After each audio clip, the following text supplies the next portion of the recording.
Good evening. My name's Councillor Corinna Smart and I'm the Chair of the Planning Committee. I'd like to welcome you all here to Hounslow House tonight. And I'd like to also welcome those people watching online on our YouTube channel. You are most welcome. Okay, so let's move on. Apologies for absence at the moment. Councillor Shivraj Gariwal. And I have Mel Collins for lateness. Hopefully not very late. Okay, so the declarations of interest under the Town Planning Code of Practice or any other communication we'll have from members. Obviously, everyone's had a lot of emails on at least 2 of the items on our agenda. Certainly, it's actually items. Well, what basically is 1 and 2. That's not what they call it on the agenda. 4 and 5. I know that some people have been to visit the Park Road allotments. I'm not so sure if everybody's been over to see Unit 1 Challenge Road, Feltham, but I know a number of people have. And I also know, and some of us know the Staines Road area very well, either because it was one of our wards or it's that we go through it quite a lot en route to various other places. So is there anyone who want to add anything else as a declaration of interest? Yes, Samia. Good evening. Thank you, Chair. Just a quick one. I have had phone calls as well from few residents on item 1 and a conversation with the local councillors as well. Thanks. Yeah, that was going to be added at the end. Yes, I think that's everybody's had conversations with some of the local councillors. Okay, yep, that's fine. Yep, I think we've done that. Guy, Councillor Guy Glambert. I've also had a call from the developer's agent.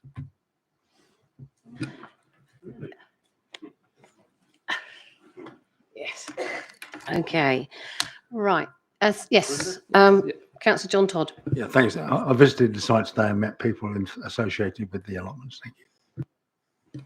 And thank you, Chair. Agenda item 6. I have spoken to the developer regarding. Okay, thank you. Thank you. That's helpful. Thank you.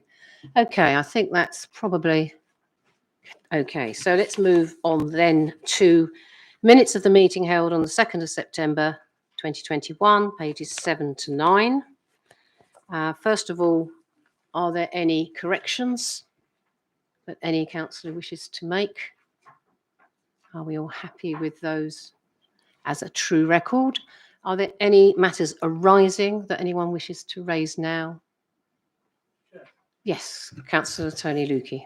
On that item, item 4 of the minutes, 566 Chiswick Park, I did mention, and the applicant agreed that there'd be no tailgate parties, and that's not minuted. And I'd like to think that officers are going to condition that.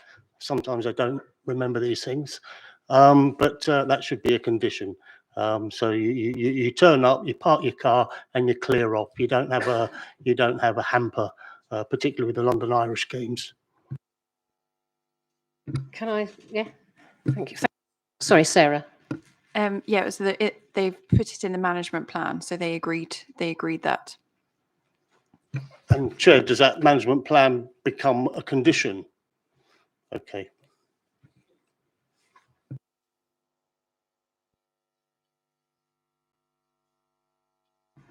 Okay, that can, I'm sure we can add that as a, thank you, Andy, that's fine. Okay, right, am I therefore able to sign these as a true record of the meeting? Yes, thank you very much. Okay. Right, moving on. Now move to the planning application for decision. In your agendas, that's pages 10 to 104, plus there is an addendum, page 2 to 6, which I hope all the committee members have got. Okay, so we're now going to start on item 4, Park Road allotments, Park Road, Isleworth. Matthew. Thank you, Chair. Good afternoon, everyone. hopefully you can all see the screen. I know most of you are familiar with this, but I'm going to go through my presentation anyway, if that's all right. And then I'll try and give a bit of an explanation for the reason behind the recommendation we've made. So this is Park Road Allotments. Just get a plan up. We're just on the southwestern side of Syon Park, West Middlesex Hospital to the west-hand side there. It's basically allotments within the red line. To the northeast is Park Road, to the northwest is Snowy Field Way, and then Church Street to the southeast. Apologies, I've got any of that wrong. There are currently 37 allotments on the site of, I understand, to be varying sizes, but I've got a slide that explains that in a little bit more detail. Some photos of the site, of the allotments within the site, which I'll just run through slowly. And also a picture of the outside of the site as well. So this is the proposal. So the proposal is for 80 new homes, concierge facilities, and new allotments. So looking at the plan there, on the northern side is the new properties. So that's within 9 new buildings, and then on the southern side is the new allotments. So they're essentially re-providing the existing allotments, albeit at a reduced scale. As part of the housing provision, there's 32 discount market rented units, and then 48 build to rent units, and they are providing, as part of any Section 106 agreement, should it be successful, they will be providing them for the hospital site to the west. This is the current allotment usage. It's a plan showing the allotments as they stand. The blue shaded ones are the cultivated plots, the one that's suggesting they're in use at the moment. The greyed out ones are the vacant plots, and then the white ones, the uncultivated plots. I'm very aware that there's a lot of issues, concerns around the fact of the vacant plots, which we will deal with at some point in this presentation. Then on the right-hand side, essentially what they've done is they've taken the cultivated plots and they have put them where the proposed closed allotments are going, to try and demonstrate that the ones that are cultivated and used fit into that space. This is just a picture that demonstrates the facilities that be attached to the allotments. So obviously they're making their case that there's going to be improved facilities over what's there at the moment. This is a tree plan. So I haven't made a note of the trees, how many trees to be removed, sorry. But broadly, that's showing you that there are a handful of trees to be removed, and I think it's around 70 replacement planting. So there's a net increase in trees proposed as part of the scheme. This slide is probably too small to see, but it's showing what the housing mix is. So you're looking at yellow and blue blocks. Those are on the southern side of the site.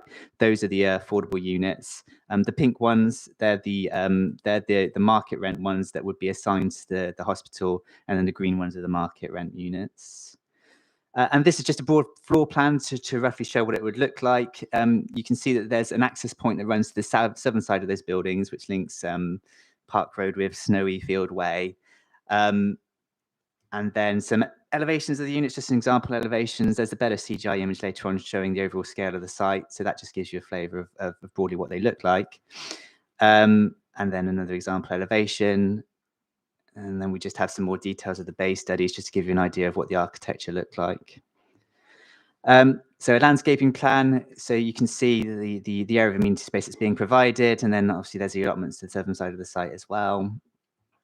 And then just some CGIs of what it would look like. 2 stories, 3 stories with accommodation, the roofscape would call it. So 2.5 stories, however you want to describe it. Some more images there. And then, yeah, this CGI shows you the scale of the buildings on the site. So 2.5 to 3.5 stories, and then it gives a good indication of the scale of properties around the site as well. So that's the end of the slides. So if I may, I'm going to give a little bit of an explanation behind the reason for our recommendation. I think as all members know, it's a balancing of material considerations here. So essentially what we're doing is we're weighing the positives against the negatives of this. And it is up to members what weight they give to each of these issues. So obviously it's not for me to say how much weight you attach to each of these issues. All I can do is try and define the parameters in a planning context of what we should be considering, because I know there's a lot of emotive issues attached to this at the same time. I will give some policy input. I will give some historical input as well, just to try and help you frame this decision, because I know it's going to be a difficult one. And then, yeah, as I say, so if you decide that the negatives outweigh the positives, then it's a refusal. Positive outweigh negatives, then it's an approval. So I will start off with the negatives because they're pretty obvious. It's the loss of the open space. That is obviously a key concern of residents. I think the applicant will make the case that they have re-provided some of the local open space on the Seven Isles side of the site. They clearly have, but as far as our recommendation is concerned, we are saying that this is a negative. It fails the policy because we are losing some local open space. There are some caveats to that. It's local open space, but it's accessible to allotment holders and their relatives as well. So it's not, you can't walk into the site just as a resident. There is a degree of privacy attached to that. Then loss of allotments is an issue. Though these aren't statutory allotments, so it's quite important. So if I can explain it properly, statutory allotments are what we are required to provide as a local authority to meet the need of residents. And there's lots of statistics attached to our allotment strategy outlining that we broadly exceed what studies suggest we should do in the borough. Sorry, this is a little bit, it's all in detail in the report. So I think it's 18 per 1,000 households is what we have. Ideally, it was to be 20. The minimum is 15 is what's saying. But to caveat that again, there is a shortfall in this area that's acknowledged. And a further caveat is that they are re-provided, albeit smaller.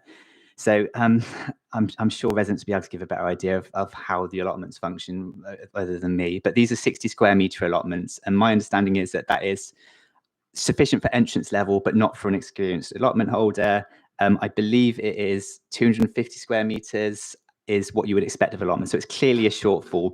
So although they're not statutory allotments, we have a policy that says you should retain allotments. So this is a negative of the scheme. As part of our recommendation, we are saying the loss of the allotments is a negative. So the negatives are loss of open space, loss of allotments. It is up to you how much weight you attach to those negatives when you look at the positives of the scheme. So the positives are new houses. I don't need to say this. It's clearly there's a need for housing in the borough. There's 80 new units. There are affordable units attached to the scheme. It's 40% affordable. There is a viability assessment attached to the scheme. It has been pointed out to me, sorry, that the viability assessment has some errors in suggesting there are still allotments going into Syon Park. That's not the case. It's purely on this site alone. The viability says it's not viable to provide any affordable, so we are on a net plus on the affordable units. There is the additional bonus that there will be units specifically for the hospital site, which is also considered to be a bonus. We believe it's a well-designed scheme. It's again up to you to decide if you think it's a well-designed scheme. It's not considered to be out of scale. There is sufficient amenity space to meet standards. There is not significant concerns in terms of impact on neighbours. It's good in terms of carbon efficiency. And then there is the issue of this contribution to Syon Park. And this is quite a difficult one to unpack for anyone making a decision on the application. So you could take the view that they will be taking any profits from this scheme and they will be putting into Syon Park, and that's a Syon Park, Syon House, and that's a positive. And that would be within our control. So we can be assured that whatever money comes from this would be going into Syon Park and Syon House, which is clearly, you know, a strong heritage benefit to the borough. And then obviously you could take the view that this should be paid through by other means. There is also the issue that there was a hotel approved by ourselves in 2005, I think it was, and that was an enabling development, similar thing. It was to contribute towards the upkeep of Syon Park. So again, you could take issue with the fact that will the developer keep coming back to us asking for more schemes to pay for Syon, to pay for these improvements? It's a fair case to make. So when the scheme was in front of you before, it was put in front of you as an enabling development, and as part of that enabling development, they made it clear that they made the argument that this money was required, and they put a case in front of you. That isn't the case this time. This is not an enabling development. It's the development attached to it, which will be a contribution to Syon House and Syon Park. They have given some parameters for where the money would go, but we haven't nailed it down exactly where it would go. They may be able to provide some more information on that at this point. So having said all of that, it's up to yourselves to weigh how much you believe that counts for when you come to your decision. Whichever side of that you come out on, if you believe that keeping it in our control is good, that's great. If you believe that there's not enough information there or it should be paid for otherwise, that's also fair assessment to make. So having said all of that, I will move quickly on to the addendum. You've received additional representations, which I'm aware of. There was one further representation, I think was just sent solely to officers. It did not raise new issues, but I'm obliged to say that it was to do with loss of open space, loss of allotments. There was a concern about impact on conservation area. So I think most of the things we've considered before. There is a petition up, a petition on the website concerning this, which I believe now has over 3,000 signatures attached to it. So that is something that would have to be considered at the same time. And I think I'll finish my presentation there, if that's okay, Chair, and then obviously let everyone else make their case on those material issues.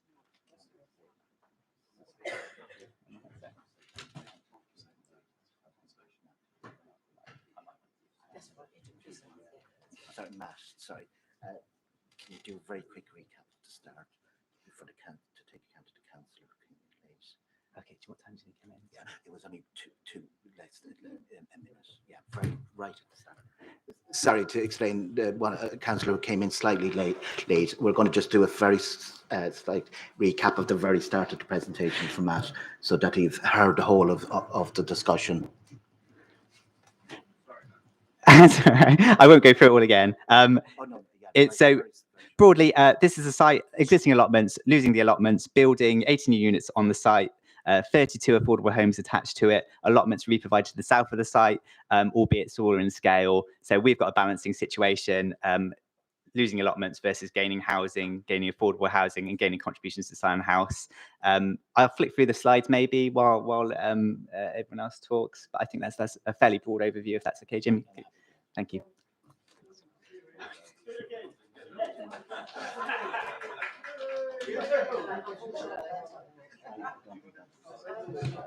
I'm very, very sorry, Mel. You will not be able to take part in this tonight because you are too late. We've just managed to squeeze in Vikram.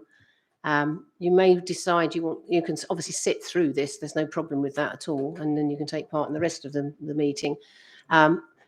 So hopefully you've got that seat there. And Vikram, can you whip round this side for us, please? Thank you.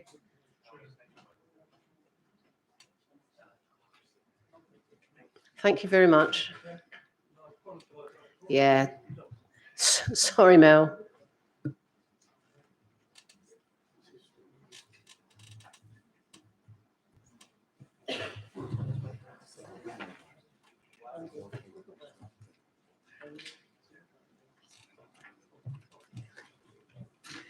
Let me know if there's anything you need to know.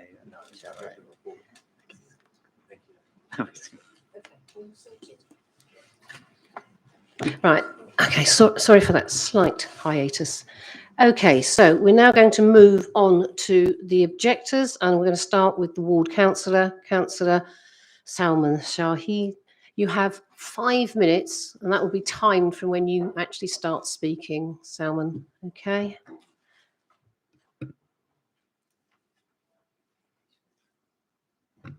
Everyone hear me okay before I start speaking? Okay. My friends and colleagues, today a historic decision rests in your hands. Park Road allotments have been worked and loved by the people of Isleworth ever since they fed wounded soldiers returning from the darkness of the First World War. They are a link to our past, and you are the key to their future.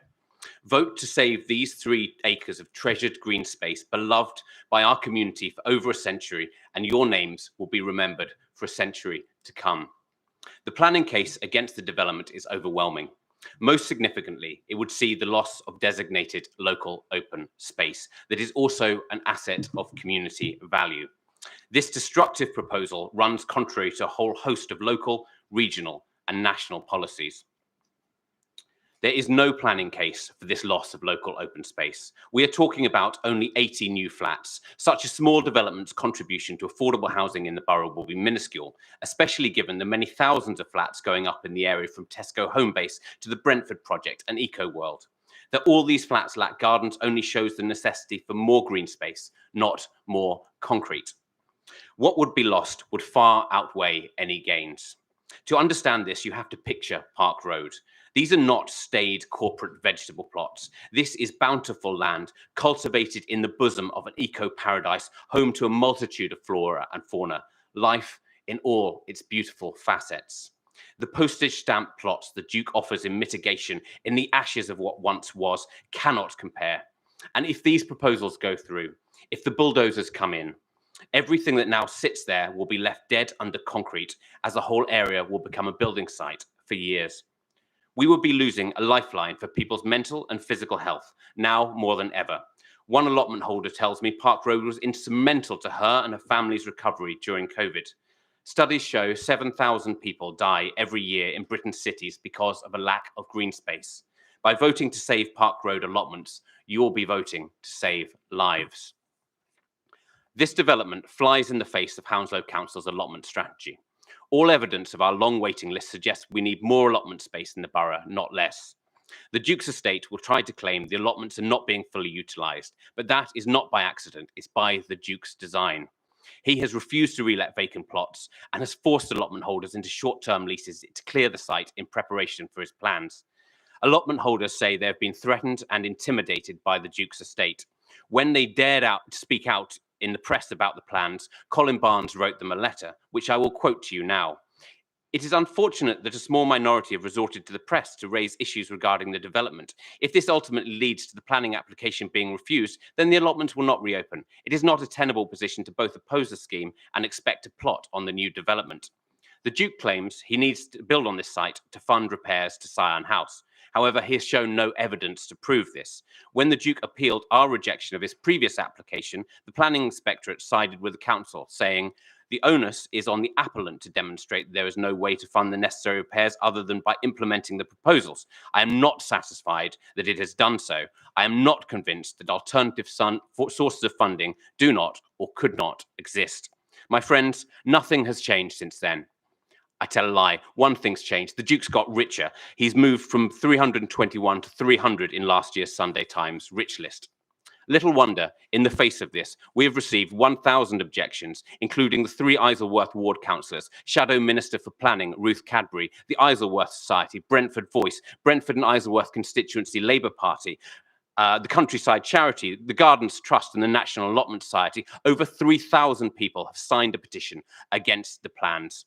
I ask you to stand with us, with the people, for the environment, against power and privilege, against naked greed.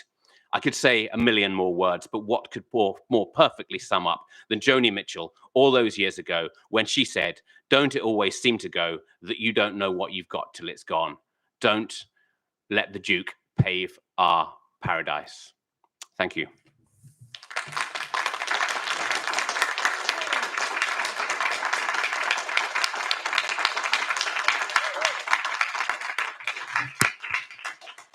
Okay, Christine Dywell for the Isleworth Society. And I'm aware you're going to take 4 minutes. Is that right? Hope so. Well, whatever. We'll Yeah. we'll warn you anyway, and if it doesn't take us long, that's fine. Okay, And thank then you. we'll move on to the allotment holders. Can have- I just sorry. say before you start that I suffer from head tremors. So if I'm nodding or shaking my head, that's not that I'm disagreeing or agreeing. It's just I can't help it. Okay, okay. When you're Right. Abundant national, local and London policies afford protection to allotments and local open space, loss of which results in significant adverse environmental and health issues. Local policies GP8 and 2 were principal reasons the appeal inspector dismissed the Northumberland's estate's same site earlier build application, upholding your committee's refusal decision. These reasons obtained for this application. The policy's site, existing allotments will be retained, open space enhanced and protected specifically from development unless it has been assessed as clearly surplus to requirements or replaced by equivalent or better.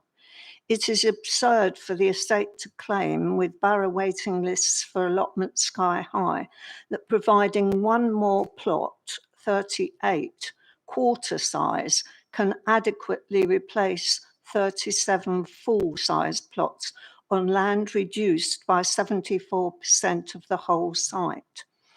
Reasons Reasons why the site is underlet and underused will be explained, and the officer's report confirms vacancy rates should be afforded reduced weight, with demand for the current type of open space in Brentford and Isleworth well merited.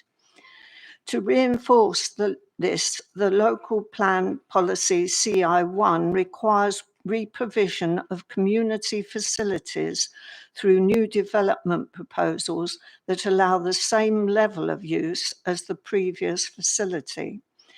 Promotion is sought of qualitative enhancement of biodiversity sites, including improvements in access, connectivity, and the creation of new habitat. What is proposed is demonstrably at variance with local plan policy GB7 and local plan and London plan G6B3, because some loss is acknowledged of biodiversity and habitats, both of local value, and the site species and habitat is considered of local importance. Policy aims, particularly London policy G4A, strive to ensure open space, particularly green open space, remains publicly accessible when included as part of developments. But this build is isolated. It creates a gated community, contrary to London Plan 5 and 6 intentions for social inclusion. The planning inspector clarified access to the whole site is not limited to just plot holders and furthers well-being of the local community. The financial viability assessment pronounces the build not commercially viable. The council's aspiration of 50% affordable housing is not met.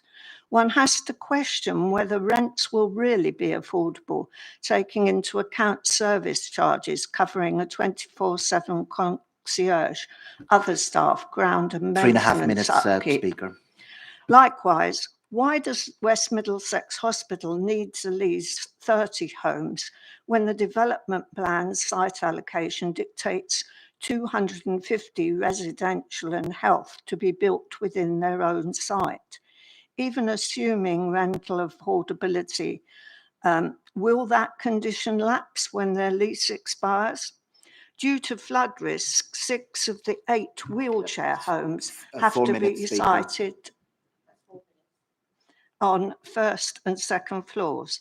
The appeal inspector opined on the previous build, Northumberland Estates could and should fund restoration in another way. This build's intent is to enable restoration at Zion. It would run concurrently with an existing enabling Section 106 agreement for such work emanating from a hotel build. Refusal is merited by failure to demonstrate benefits outweigh the disbenefits to the area of loss of a community growing facility, habitat, biodiversity, and designated local open space, providing allotments for over 100 years and greenfield for centuries.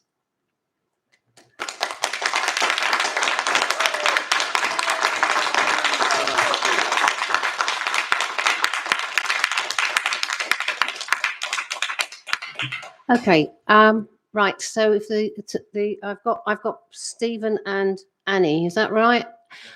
Okay, you've got 5 minutes left of your 10 allowed. Okay. Thank you. Okay. We represent a diverse group of experienced gardeners, ranging in age from 8 to 80 years old, and who, with over 100 family members, love growing fruit and vegetables on 27 plots at Park Road allotments. The allotments are of vital importance to all our members. We are a thriving group and valued by the wider community, demonstrated by the high number of objections against this development and by the allotments designation as an asset of community value. Since Northumberland Estate took over their management in 2015, the allotments have been decimated. Firstly, due to the drip feeding of 3 to 6 month leases.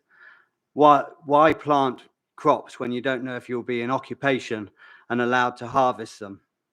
And secondly, because the estate has refused to relet vacant plots since taking over in 2015, or to allow us to manage this process when we offered to do this on their behalf. This has succeeded in their intention to make the allotments derelict by design. Their underuse is not due to a lack of demand. There is 141 people within Brentford and Isleworth on the borough's waiting list, and 1,241 across the whole borough, although I understand the lists are currently closed. If plots could be relet, the whole site could be filled immediately. We acknowledge that the estate has seen the value in retaining some land for allotments. We were happy to try and reach a mutually acceptable compromise, but this has not been possible. What has been offered doesn't satisfy current or future needs, and so our association can't support it. The main reasons are, firstly, because the estate didn't ask what our requirements were before deciding on the size allocated, and as a result, the site is not big enough to meet current plot holders' needs. The estate are offering 38 plots, but these are only a quarter of a standard size, 60 metres cubed.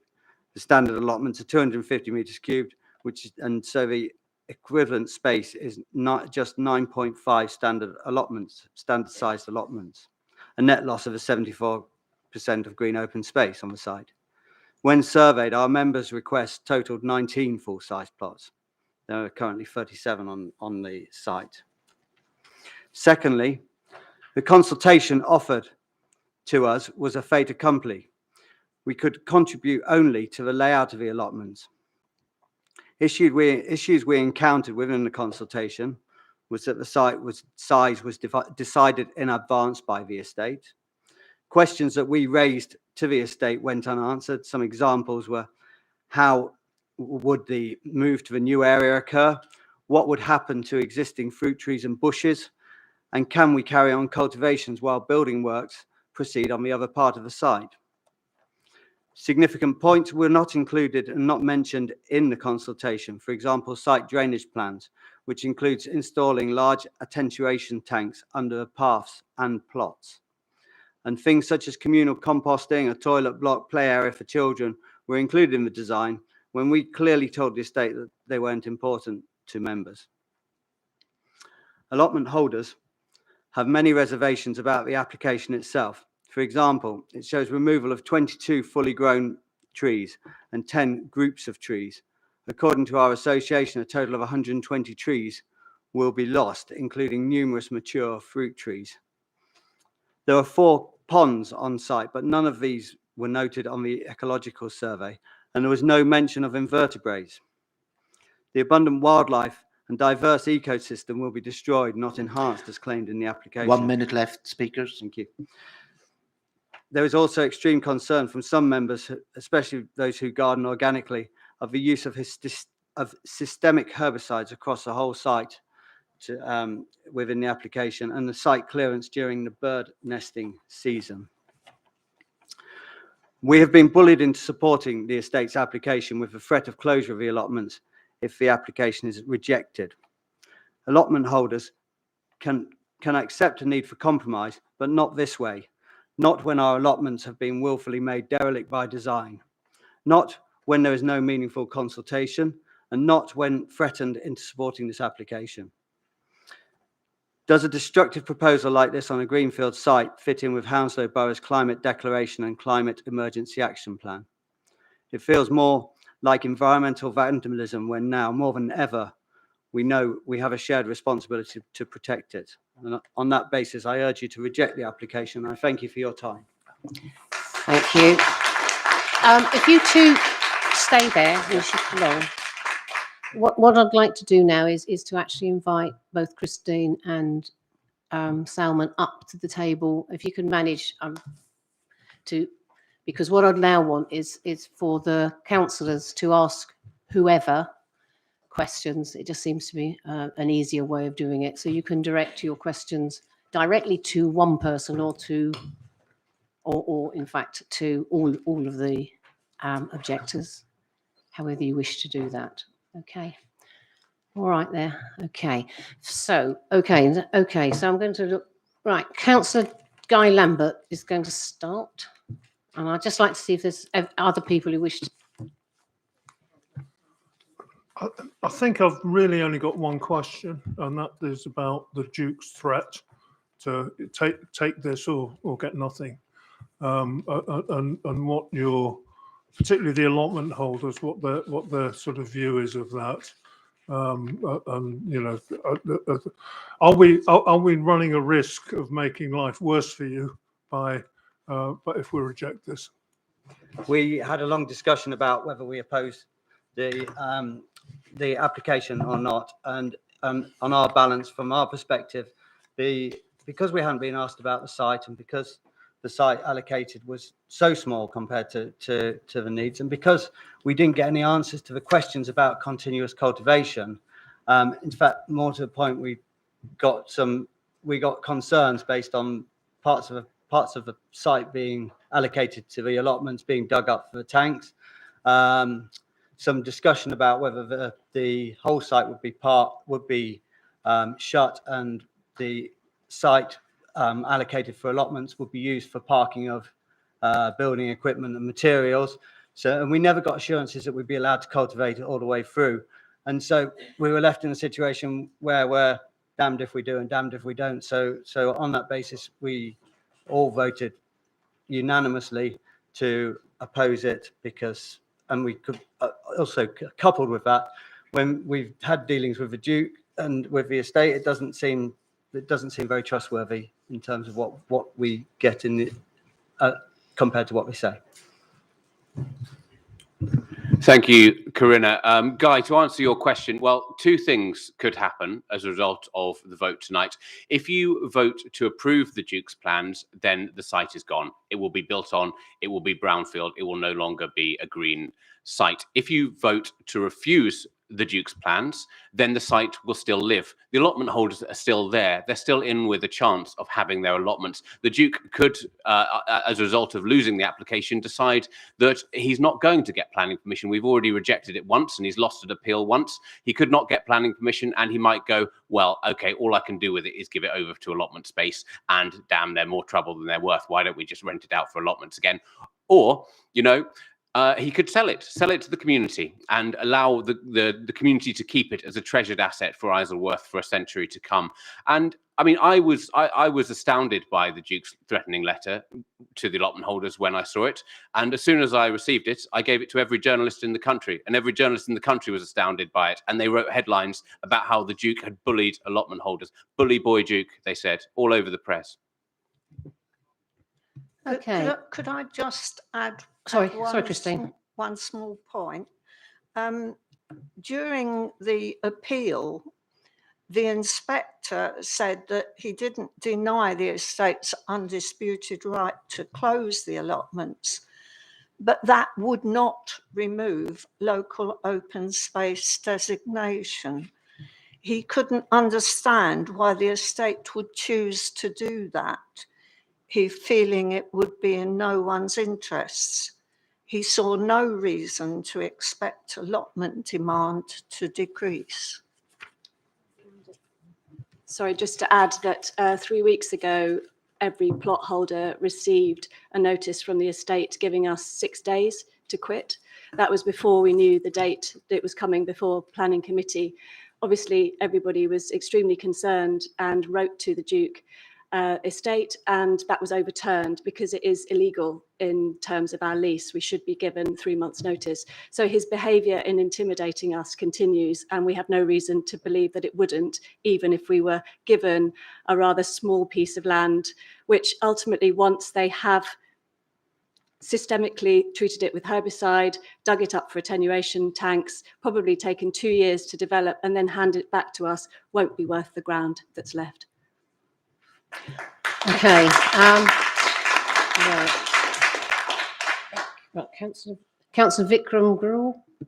Thank you, Chair.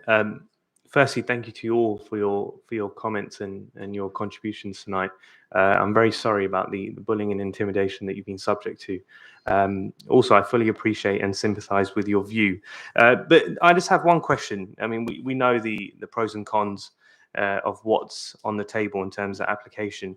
But one item I want to speak about is the greatest institution in the world, which is the NHS. And on 5.21 on page 29 of our report, they speak about 30 homes for 30 years. I don't think it'll be beyond 30 years personally, looking at the track record of the applicant.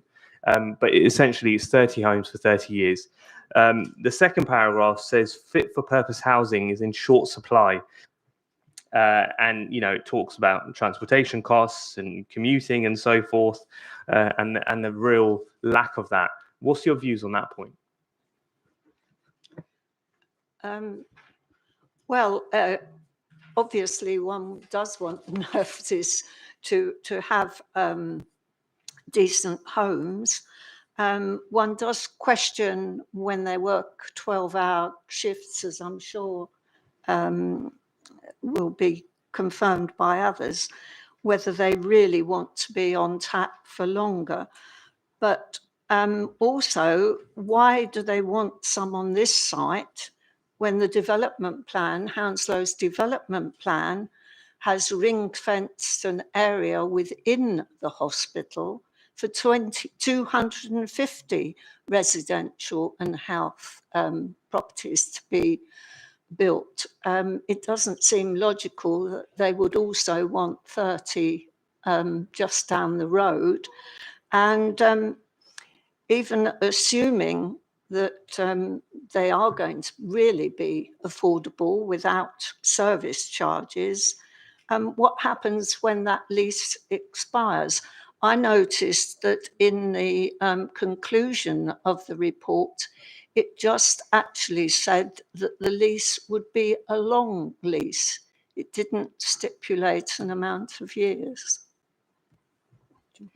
Yeah, I work for the NHS. I work with a lot of nurses. I can't imagine that they'd be able to afford those rents. Nursing accommodation is usually dormitory type accommodation for new starters. And once you're on the career ladder in the NHS, you probably don't want to live right next to the hospital that you work in. And I would also question the Duke's motives in coming forward with this NHS SOP. I agree with you, Vikram. The NHS is the most important institution in this country, and I have nothing but the utmost respect for our key workers. But does the Duke? If you look at his history of proposals on this site, his first application had no affordable housing, no key worker housing. All he wanted to do was build luxury flats, over 120 luxury flats. He didn't get that proposal through, so he's throwing us a bone. He's throwing us a PR stunt because that's what he thinks will get this over the line. That's what he thinks will buy our acquiescence to this proposal. But did he consult with the hospital? Did he ask the hospital, do you want this? I mean, the hospital had just has got plenty of brownfield land of its own in which it could build plenty of housing, as Christine said. I mean, it had plenty of housing right next door that it sold off, I believe, only fairly recently. So I don't believe this is a proposal that the Duke has developed with a caring heart in mind. I think he has done this to try and buy votes. Okay, Councillor Richard Foote.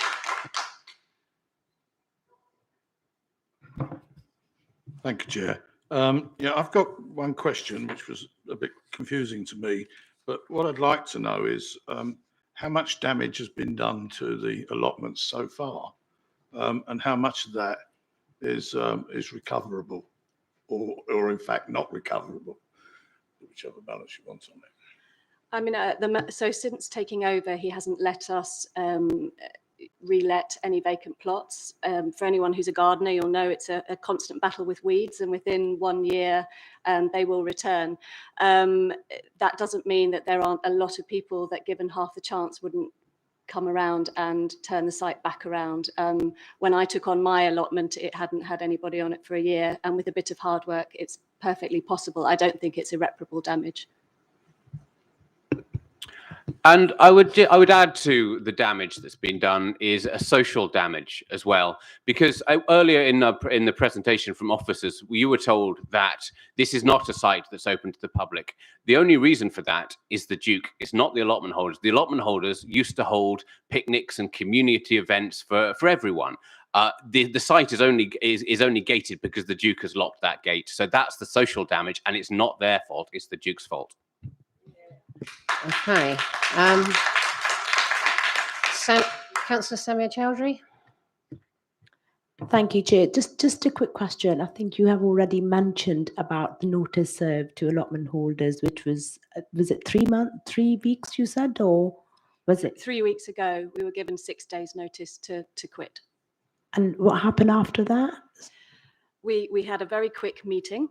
Everybody sent personal appeals to the estate, and they wrote back to us saying that, well, they wrote back different things to different people, and divide and rule has always been slightly their plan. But they said we would be given the opportunity to have extensions to the end of the year to enable us to harvest crops. Great, thank you. Okay. Councillor Tony Lukey. Thank you, Chair. If you go back to 2015, when the Northumberland estate took over management again, what conversations did the allotment holders have with the council at the time? And was it your belief that the council was within its rights to hold on to the allotments back on that day when the lease ran out? Hong Kong springs to mind when Thatcher gave it to the Chinese. You didn't have to give Hong Kong Island back due to the lease agreement. So, do you feel that the council could have worked with you to maintain your tenure of the allotments? And also, can you tell us how many people had allotments in 2015, but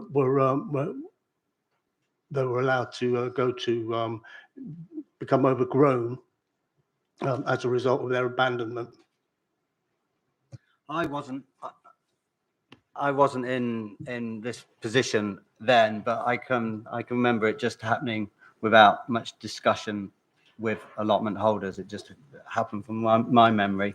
There was a lot more users of the allotment, and essentially what's happened to a lot of gardeners is there was an opportunity to move, and a lot of people took the opportunity to move because of the security of tenure or lack of security of tenure.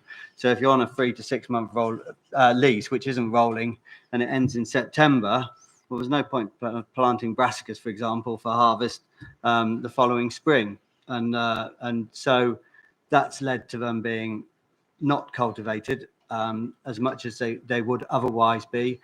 And a lot of experienced gardeners moving to other sites because they have a proper constitution and proper management and long-term leases. So there was a lot more growers. One more. Oh, that's all right. Sorry. You heard the officer in the presentation saying that he doesn't know how many trees will be removed, and he just said a handful. You say 120. Who's closer to the correct number? We did a survey, excuse me, but Sorry, Grace's name was down on the presentation. Yes, indeed. I have her down as a speaker. So Is she yes, our Grace. wildlife expert? Grace, that's fine. Grace can certainly. She's very experienced. Will be able to tell us exactly how many trees, I'm sure. we did a very thorough tree survey in 2018. And You've got an echo. Sorry, he's not playing a game. He is actually listening to the broadcast. And the total that we will lose, I have here the tree survey. I did send it out, actually. We had an allotment by allotment tree survey of every tree on the allotment. On the August the 20th, 2018, we had 28 full-grown broadleaf trees, 75 foot to 100 foot tall, 24 medium-sized specimens, 20 to 75 feet tall, and a total of trees on the whole allotment, including the fruit trees, we will actually lose 120. Now, not all those were absolutely full grown. Some were medium size, but we didn't measure any whips or really small trees. It isn't exaggerated. So we will lose 120 in total. And they are magnificent trees.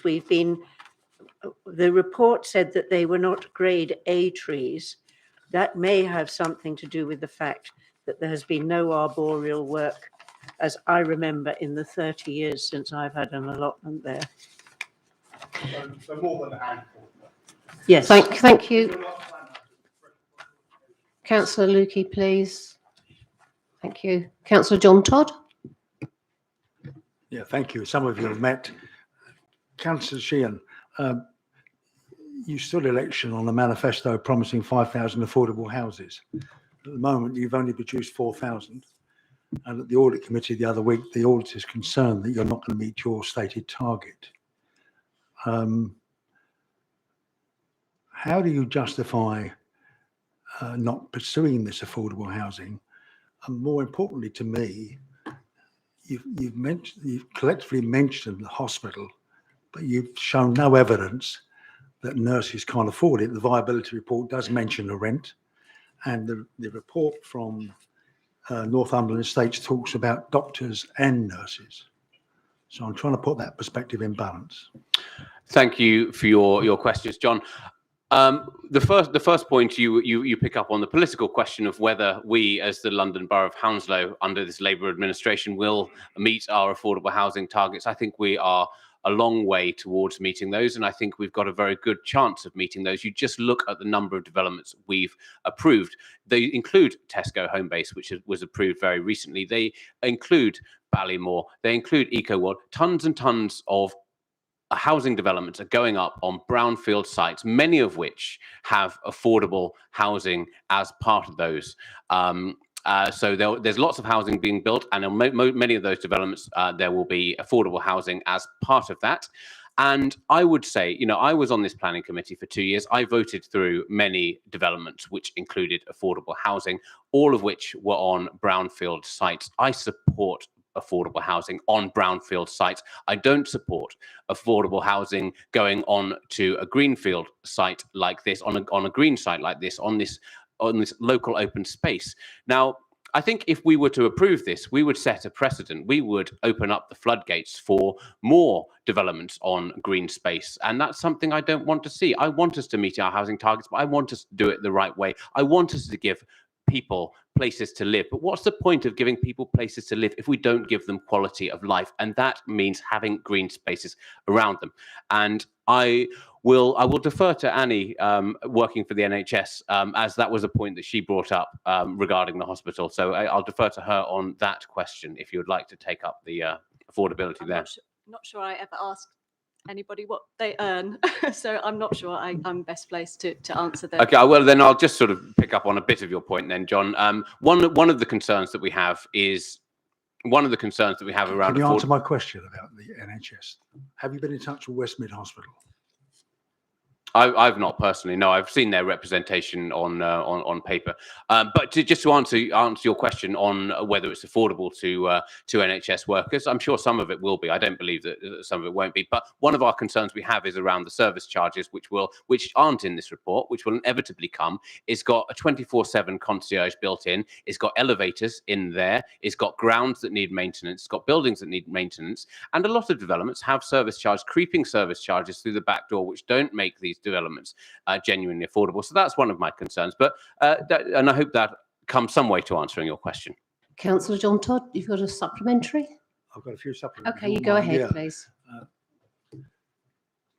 I'm still taken back by that answer. There's no facts whatsoever there. Okay, can we push on? I went to the site today, and you gave me a very helpful tour. I saw the sign up that Hounslow had a notice board there for when they were running it. And I think it's fair to say that the site's in pretty poor condition now. I think there's a nodding face there.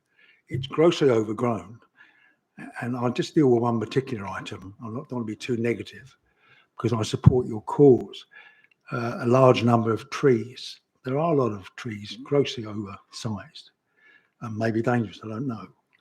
But they've been put there by allotment holders and yet you seem to be relying on the estate to put them back in order. What would you say to that? Can I just say that fruit trees, yes, were put there by allotment holders. Some were originally there, presumably when the ground was being used for allotment, but when it was being used for growing. But the broadleaf trees, none of the broadleaf trees have been put in by allotment holders. Okay, but what you can see, they are very poor condition. They're grossly oversized. I don't consider they're in poor condition. I consider that they're in a condition that they need tree surgeons to look at and work on them appropriately. Can I come on to the data you gave about the allotment holders, gentleman in the back row there? You said there was a requirement. Stay there. Stay there. Yeah, there was a requirement for 19 large allotments. I'm an allotment holder, by the way. So that meant you had a balance of 18 and were prepared to accept smaller ones. Yes, at the moment, what we have is there's quite a lot of people like myself. I started on a community plot, and so, for example, I would only want half a full size plot, and so when we did a survey of the members, we asked what everyone wanted. We tallied that up, and it gave 19 equivalent plots, even though there's 27 plots in part of cultivation. But the council does have a policy now of splitting allotments. Yeah. I've got one, it's too big, so we're going to split it. Okay. I want to come back to, if you wouldn't mind, my colleagues have picked up on the relationship with the Northumberland estate, the bad guys. They say in the leaflet that went to local residents, all existing allotment holders have the opportunity to take up a new allotment space. Where possible, plants and trees will be transited from existing plots to new plots or replaced. So I want to try and put that in context with what you said contradicts that. What caused them to terminate the relationship with you? Is it you failed to comply with something, or did it simply come out the blue, or what? I can't really get to the detail. When we went to the consultation, which involved them showing us the plans, and the only thing open to negotiation was the format of the 25% that they were offering us, they also asked us to come to that meeting with what our requirements were, which was much more like 50% of the existing plot to make the 19 plots. They said that that just wasn't possible. And the only way they would negotiate or even answer our questions would be if we agreed in principle to the plans, which, as Stephen has said, just left us in an absolute double bind. If we got any answers to any of our questions, we would be intentionally agreeing, and we couldn't feel we could agree because what our plot holders had asked for was 50%, not 25%. So the relationship broke down. It's very clear, but could I just ask a quick supplementary, if you don't mind, Chair? Yeah. What was in the paperwork you got, bearing in mind I haven't seen it, you've got 6 days to go. What grounds did they cite justifying the termination of the lease? They didn't. They wanted to begin clearing the site. So they wanted us gone. So in anticipation of the fact that they thought that they would, well, my impression is that they feel that they're going to clear this site no matter what the outcome of this.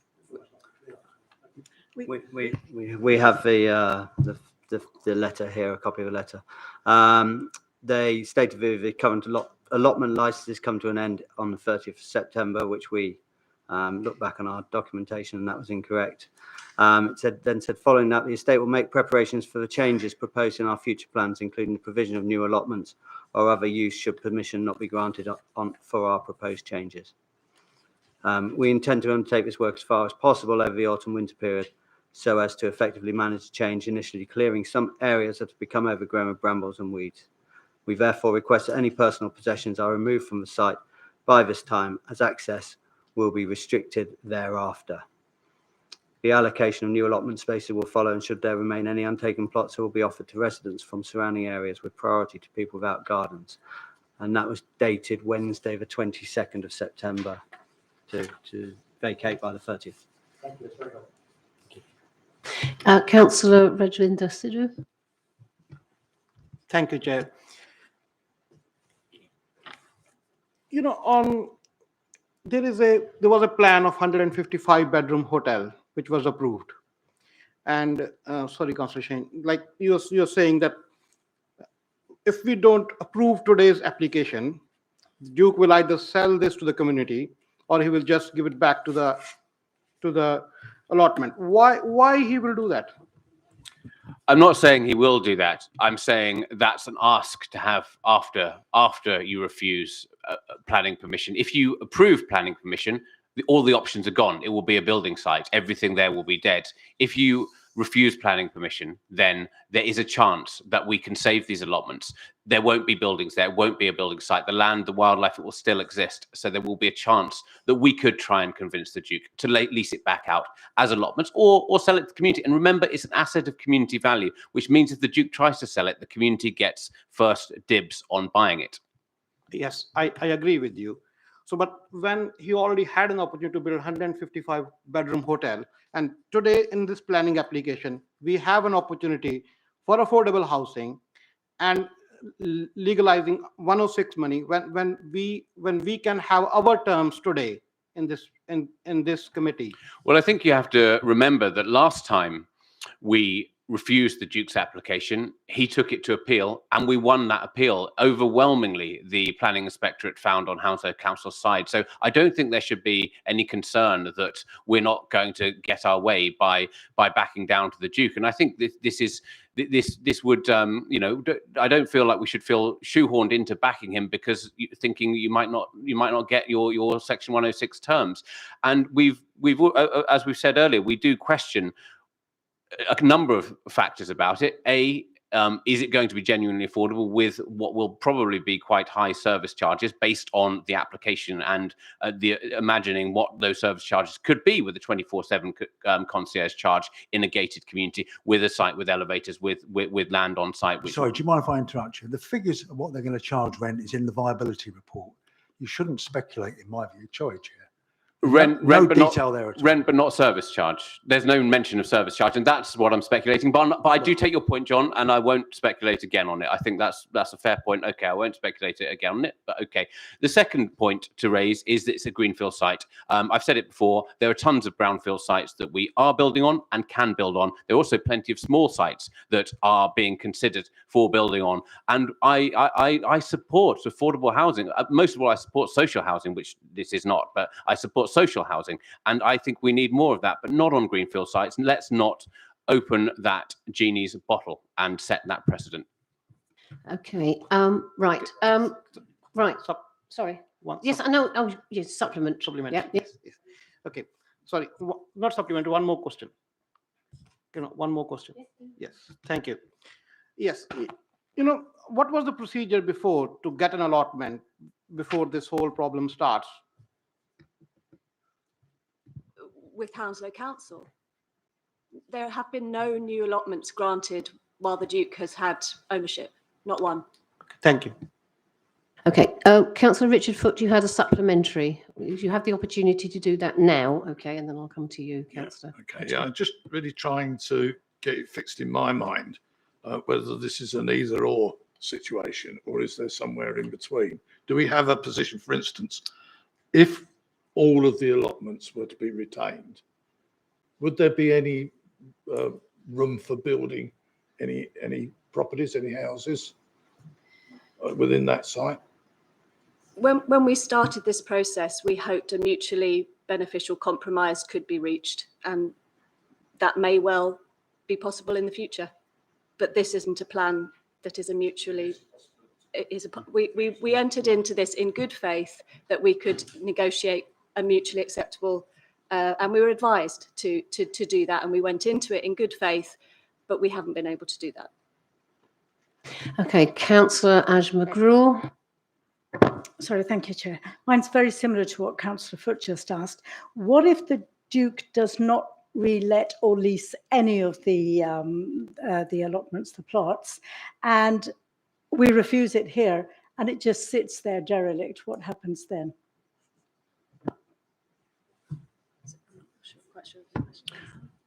Well, I think that we have to, as I said before, there's one of two things can happen. It can either become a building site if we approve, or if we reject.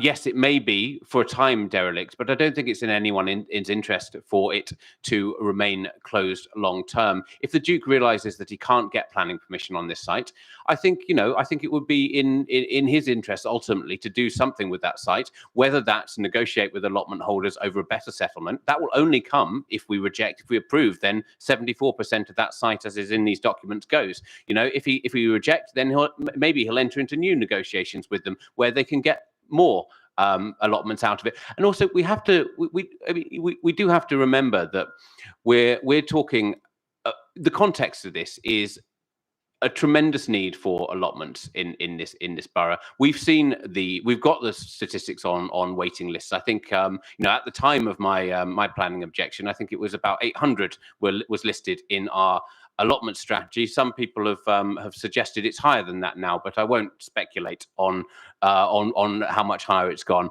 than that. This isn't just about whether this is going to be built on for housing and what the current allotment holders are going to do. We have a need as a borough to do something for those 800 or more people who need allotments, and there's that pressure there. And if we build on this site, then that ability has been taken away from us. Could I just add to that the officer's report indicates that at the moment the borough has 1,421 on the waiting list, and those waiting lists have been closed. So we can't speculate on how many more people might have asked for them since they were closed, and they were closed in a sort of drip feed site of way. And the other point is that whatever, if the application is refused, the land will still be local open space. It won't be available for build.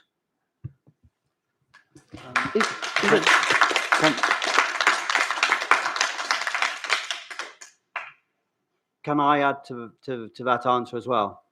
In that as we said, we were willing to compromise as allotment holders, but when we were invited to see the plans and the size wasn't up for discussion, and it's what we've been offered was half of what is required from the current allotment users, and so there's a will to find a compromise and to keep a portion of the site open from our side.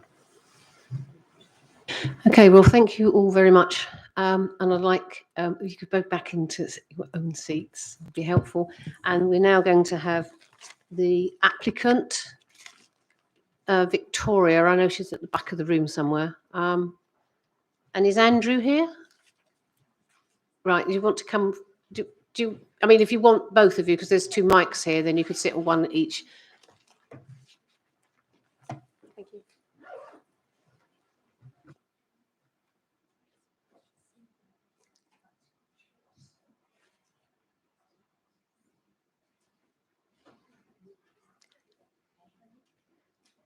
Okay.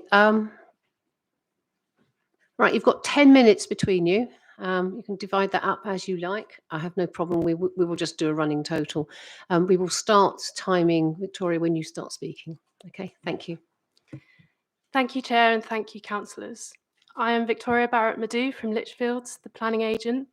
I've personally been involved in this project since before the inquiry in 2018, and I've been coordinating the planning, design and technical work for this application.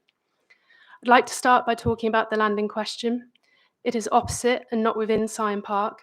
It is designated local open space used as allotments, which are accessible only to allotment holders and those they invite onto the site. Based on the Northumberland Estates 2021 survey, 29% of the site was cultivated.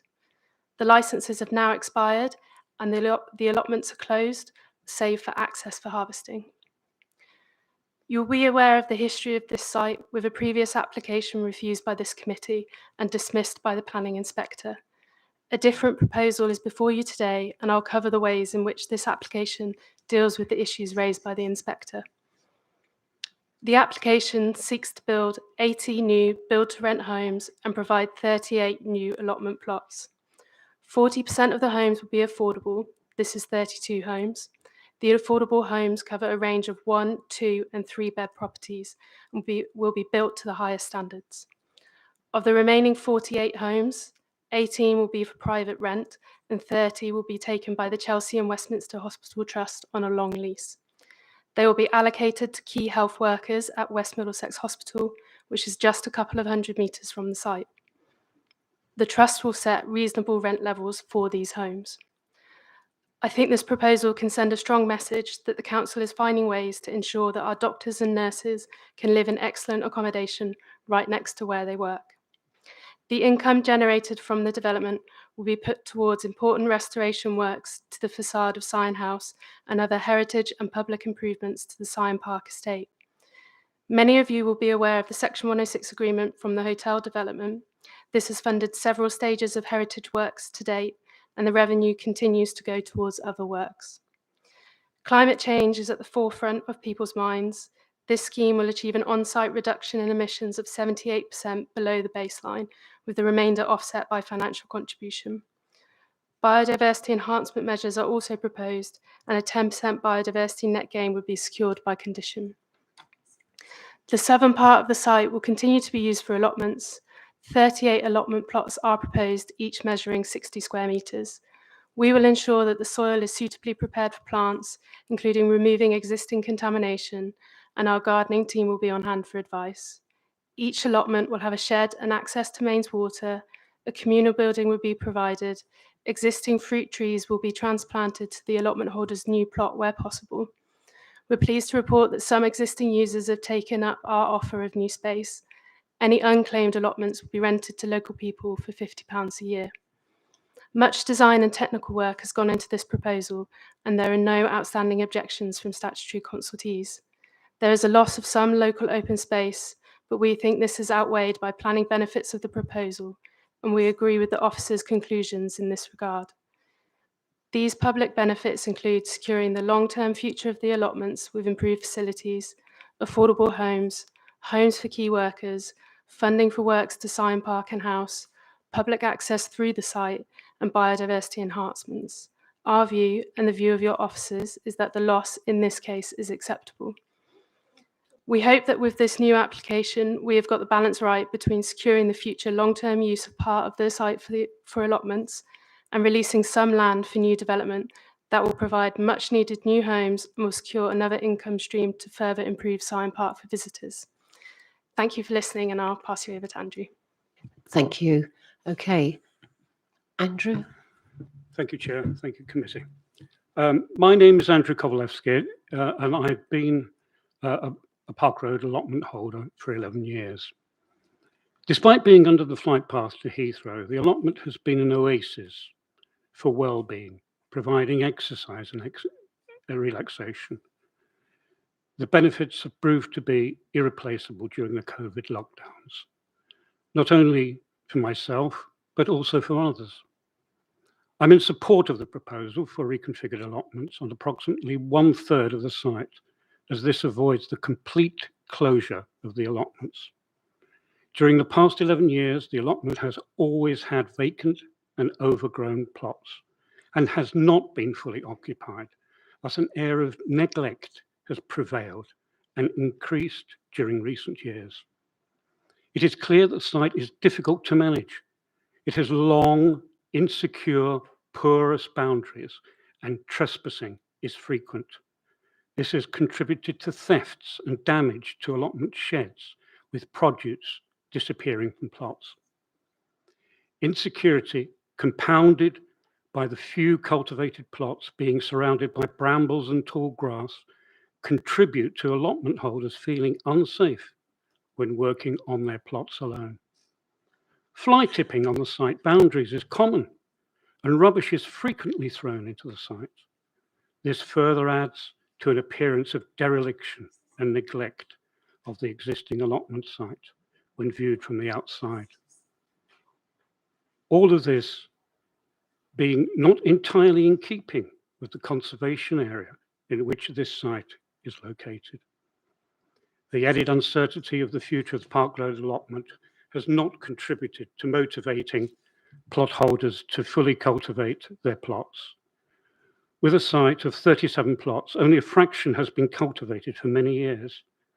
On the proposed new allotment site, a diversity of plot sizes would respond to the needs of the allotment plot holders, with the smaller plots suiting members of the local community who live in flats and do not have gardens. All this encouraging new plot holders and fuller use of the allotments. The proposal for repositioning the allotment offers an opportunity for engaging with the Northumberland estate and agreeing the guarantee use of the allotments well into the future, providing continuity and, more importantly, certainty. From the proposal, an opportunity also arises for forming new plots and, with improved management, a tidier and secure space that inspires cultivation. The fear and reality is that the proposal is rejected and there will be no allotments on Park Road. Thank you. Thank you. Okay. Excuse me, please. It's not necessary. Thank you. Okay, we have any questions from councillors, please? Councillor Vikram Gurul. Thank you, Chair. Thank you for the presentation. I think the first question that comes to my mind is to Michael, as an allotment holder of 11 years. Andrew, apologies, Andrew. Yeah, sorry about that.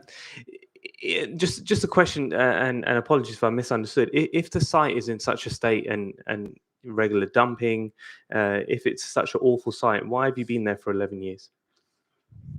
Can I just say that when myself and my son first came to the site 11 years ago, the particular plot was overgrown and it had a lot of rubbish on it.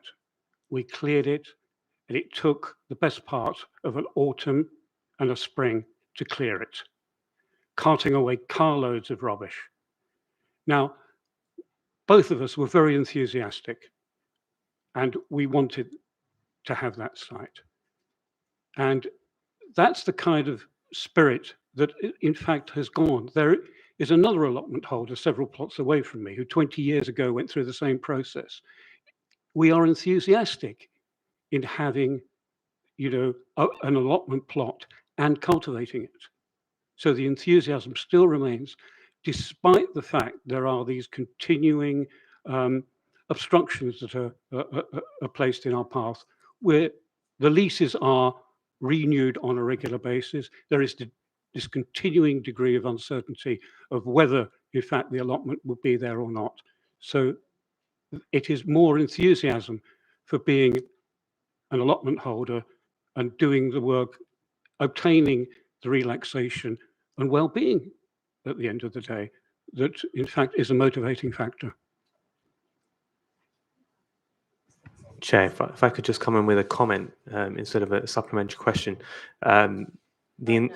No? Later? No problem, I'll stop. Thank you. Thank you, Andrew. Okay. Okay, Councillor John Todd. Andrew, good evening. Can you see me here? Okay, all right, you. Bit of a deadpan there, excuse me. Yeah. I know I'm ugly, but not that bad, yeah. Andrew, has your lease been renewed? Sorry? Do you have a current lease? I do, yes. You've heard other people here today saying their lease has been terminated. Mm-hmm. How have you escaped that? Well, the lease has always been the subject of renewal, because our contracts with the allotment are in fact renewed on a regular basis.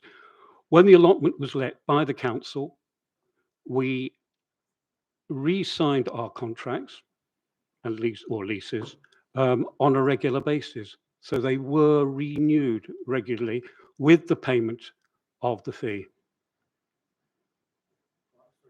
Can I move on to Victoria? Good evening, Victoria. Got a number of questions for you.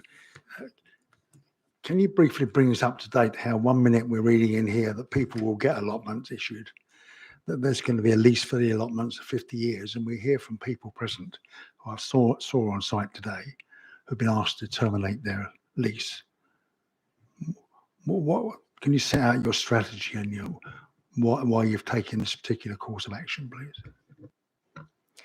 Yeah, so the lease for the allotments ended at the end of September, except for access is being allowed for harvesting until the end of the year, which we've just heard about.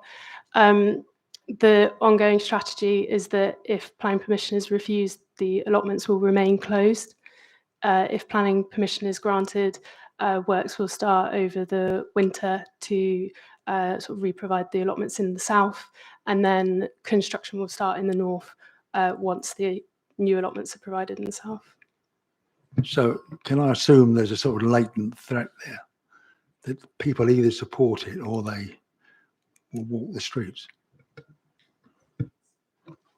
I think I couldn't comment on that, but what I've been told as the agent for the application is that if planning permission is refused, they will remain closed. Why can't you comment? I thought you were here to represent the estate. As the planning agent for the application, I'm not privy to the discussions on sort of managing the allotments. So on that basis, what can't I ask that you can't answer? I mean, that question. Excuse me, come on. She's answering questions on planning. She can't answer questions, and you know that, John. So come on. Well, I don't, but I come on. You're learned, Chair. I won't challenge you, but the minutiae in this case has a disproportionate impact on given what the officer said about the balance between negative and positive. Okay, can we come on to these tanks? You know the tanks I mean. Can you help me on those? Is this the attenuation tanks? Yes. Yeah, so there's a surface water drainage strategy that goes with the development, and as part of that, to deal with the surface water, attenuation tanks are proposed. Okay. Well, constituents written into me saying that they don't meet the standard required. I think you've submitted a plan by Haney Tillett Steel, who merely say the proposed aims is to get as close as greenfield rates as is reasonably possible. And their argument is that's too loose a definition of measurement. What do you say to that? The drainage strategy and the flood risk assessment that's been submitted has been reviewed by the EA, and the council's flood consultant is the lead local flood authority, and they're happy with the proposals that are put forward. The tanks themselves will be designed to the standards that are required, and I think there's a condition that will secure the detailed design of the drainage strategy. So can you go ahead without a strategy signed off? It has been, so the lead local flood authority has advised that the scheme is acceptable, there's no objection there, and then a condition would secure the detailed design of that drainage strategy. So further information sort of about how exactly it would be built on site would be provided at that stage. Councillor Tony Lukey. This is a question for Andrew. You mentioned that the allotments have been run down, appear to be run down, and if there wasn't this threat, do you think that they'd be less run down? There'd be more lively allotments there. People would come and people would cultivate on allotments. I understand from I understand that when you do take on an allotment, I know people who took allotments there in the late 80s, early 90s, and they were allowed to take 3 because there was a short, nobody wanted an allotment there. But don't you feel that anybody turning up to run an allotment would do what you did for a neglected allotment? I would imagine. I see nodding heads in the behind you. I think you have a very good point there, because the number of times potential allotment holders have actually walked past our own plot and have actually said, can we have a plot like this? It's been dug, it's cultivated, and that's what they want. So I think there is an expectation that when people come to an allotment site, they want a readily prepared site. Excuse me, please. Can we not have any comments from the audience, please? Thank you. Andrew, carry on. Yes, and really, I think those of us that have gone through the process that we've been through, and there are a number of us that have been through this process, clearing brambles and rubbish and what have you, because we are enthusiastic. We're enthusiastic. We've been given this opportunity to have an allotment site, and we're prepared to work on it to cultivate it.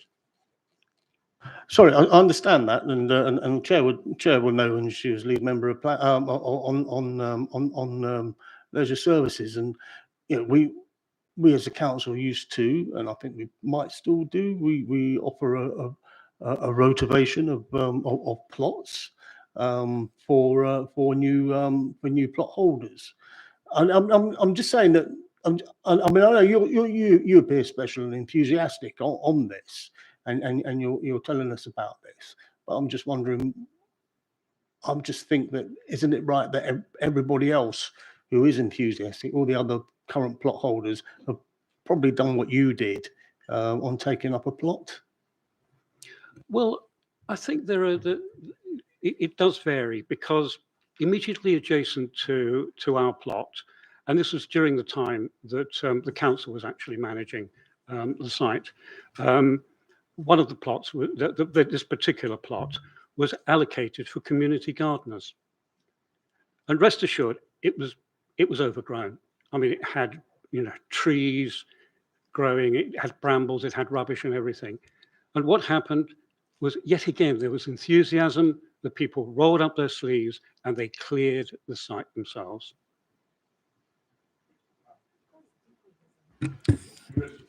Okay, thanks, Councillor Lukey. Councillor Richard Foote. Yeah, can you? I've got some confusion. You've had this site for 10 years, did you say? 11 years. And is that what size was that site when you got it? It's half a standard plot, which is just over, I think, 125 or so square that's meters. About double what they're now offering. It's double, and this is why. And I mean, are you expecting to have your block cut in half? Well, I believe what should happen is that we as allotment holders should, in fact, engage with the Northumberland estate, as I've kind of read out earlier, and in so doing, have a diversity of plot sizes. This is the only way, I think, that we can have something that will not only be maintained, but will also accommodate not only existing plot holders, but also the local community, which desperately needs new plots. And what I mean by this is that we have heard that there has been a survey undertaken. Having studied that survey, I can see that some of the plot holders have actually asked for larger plots than they currently have themselves. And this is quite clear, because the spreadsheet that was prepared showed the existing plot size of the allotment holder and the one that they aspired to. And there were many that aspired to larger plots. So I'm strongly of the belief that if the allotment holders engage with the Northumberland estate and reach an agreement to have a diversity of plots to accommodate the varying requirements, and also at the same time bring in new allotment holders, people who live in flats and were welcome to have even the smallest of plots. But that would still remain at X times 60 square meters. That would remain at 60, X times 60, yeah. Dependent on, for instance, in your case, you'd be taking 2 plots. That would be the aspiration, yes. Yeah. Okay. Okay, thanks. Okay, that does do some mind bending with the numbers. Yeah. Are you okay, Richard? Yeah. Okay, yeah. right. I'll have a rest later. Okay, right. Okay. Sorry, Guy Lambert, Councillor Guy Lambert. Thank you, Chair. Number of questions, actually. First one is really to you, Andrew. Is it about your contract or putative contract for a new allotment or 2 new allotments? How long is the lease that you're being offered on those? What, for the new allotments? Yes. We have none. We have none. Periodically So what's just one of the concerns of your chums in the other allotment holders is that these allotments will be offered for a couple of years and then they'll say, well, actually, Sign House is still a bit rocky and we need to build a few more houses. So here's 6 days notice to get out. So how do you react to that? Well, I'd like to go back in time. I'd like to go back in time because when we were renting from the council at that time, everything was renewed on a cycle. I forget what it was. I think it was 6 months, and we had to pay our rent on that basis, and that automatically renewed the our lease on the. Okay, so that's as maybe, but you don't really have any security. I'm not saying that you should, but I'm saying that it doesn't seem that you've. No, we don't have the security at the moment, the way I understand it, because the everything's been terminated. Okay, thank you. Okay, could I add just from the planning side and the application, the section 106 will secure the future of the allotments for 50 years, and then the leases would be offered on an annual basis, sort of renewed annually. Thank you. Okay, so my next questions are really for you. From what I'm trying to work out from the document what actually is being offered as housing here, and it seems that 24% of what's being offered is at London living rent, which is what I would regard as actually affordable. 16%, I think, is at discounted market rent. I don't know how much is discounted, so perhaps you could clarify that. Yeah, so the total affordable offer is at 40% by unit. Of that, about 60% is discounted market rent that would be offered at 70% of market rent levels. And then the remainder, the 40%, would be the London living rent level. I'm sorry, I can't do the maths to calculate that from the total. Okay, all right, no, it's fine. I'm doing it on the back of an envelope anyway. The rest of it, which is 60%, is actually at market rent. Some of it is market rent that you're doing on a long lease to the hospital, so they can do whatever they want with it. And the rest of it is just market rent. Is that correct? Yes, so 18 units would be at market rent, and then 30 units would be given to the hospital on the long lease, and the hospital would set the rent levels for those units. As far as the estate is concerned, it's market rent. It's whatever the hospital, whatever they can persuade the hospital to pay for it. Yes, it's a negotiation between the two. It's not subsidised. Not as far as I'm aware, no. No. Okay, thank you. I mean, I've had the Sion estate doesn't have separate accounts anymore, but Northumberland Estates appears to be a property development operation. And I note that last year they derived £52 million from property development income, which contributed to their overall net profit of 18.5 million, which was actually a very bad year. So isn't this this is just property development, isn't it? This is just property development on open, what's supposed to be public open space, and with some sops to convince us that it's worth giving up the allotments and the open space for it, and a threat that you're going to leave it derelict if we don't accept this this application. So the Northumberland Estates manages the Sion estate. It's run as a business, and so it needs to sort of fund itself. It's very different to a sort of standard kind of developer house builder because they are the custodians of the estate, and that contains the Grade 1 registered park and garden and all the sort of listed buildings that are within that. And the kind of key aim of this proposal is to secure the long-term funding towards those heritage works. And they are, there's a lot of heritage assets that they cost an awful lot of money, and there's an ongoing requirement to complete those works. So in terms of the proposal and what that would go towards, it's sort of the works to the facade of the house, which total about 6 million, and then other heritage and public improvement works that would be agreed as part of the Section 106 agreement. So how much commitment is there to spend the profits from this development on improving heritage assets, and how long is the commitment to continue to use those profits to do that?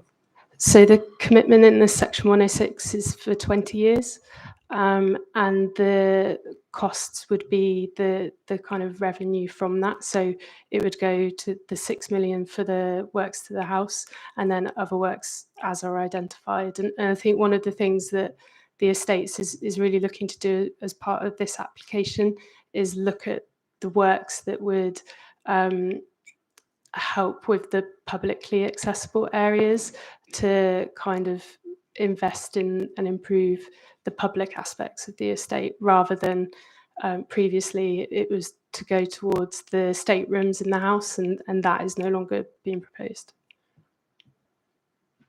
Thank you. Okay, right, I'm just going to go back to Councillor Vikram Grewal, who is, that's fine. I'm just going to go back to Councillor Vikram Grewal for a supplementary, and then I'll come on to. Thank you very much, Chair. So just a couple of questions with Andrew. I think you made a really important point about the lost opportunity, I think, from the Duke and from the planners in terms of pragmatic and positive interaction with the enthusiastic allotment holders behind you, and maybe that could have been more thorough to find a more amicable solution than the clear objections that we've heard tonight. I mean, from a personal perspective, during my time on the committee, I have received the most objections to date for a single application for this one than any others. So to me, that screams out that there was a lack of I want to use the word pragmatic, and the pragmatic outreach from the Duke and the planners, with all due respect, to mitigate some of these risks. And do you think that's a missed opportunity, Andrew? Hindsight's a beautiful thing, but do you think that is? I believe that the opportunity has been mishandled, and I think there is an opportunity to actually re-engage. And with re-engaging, I think we can move forward, and with the smaller site, we can actually make something work that will maintain, I think, a very good allotment plot, easily maintainable, well, far more better maintainable allotment plot, and certainly generate enthusiasm. Thank you for that, Chair, if it's okay. I agree, and it's a bit more easier to maintain an allotment space that is 80% less than what it currently is now. So I appreciate that point. As a committee, just to get your advice, Andrew, do you think that the assurances should be met, and then this application should come back to committee with those concrete assurances for the allotment holders behind you? I think to get those assurances could well take a lot of time. We have all the time in the world. A lot of toing and froing and negotiating. That is the worry, because I think there are quite a lot of diverse views. There are a lot of people that may come from a very emotional point of view, maybe like myself, and I think to accommodate everyone is going to be difficult in a negotiating situation. It will be very protracted. Thank you, Chair. If I could just finish by saying I completely sympathise and assure you, as a politician, pleasing everyone is never possible, and scrutiny is always there. So I fully sympathise with your view, and you're an allotment holder that's happy with the situation when the majority behind you are not. So I think that it took a lot of bravery to come here tonight and talk about that. And yeah, in terms of, if I could with the planner, just ask about, do you think the opportunity cost of losing so much green space land in this application? There are some beautiful units that will come out of it. Is that also a detriment to the community?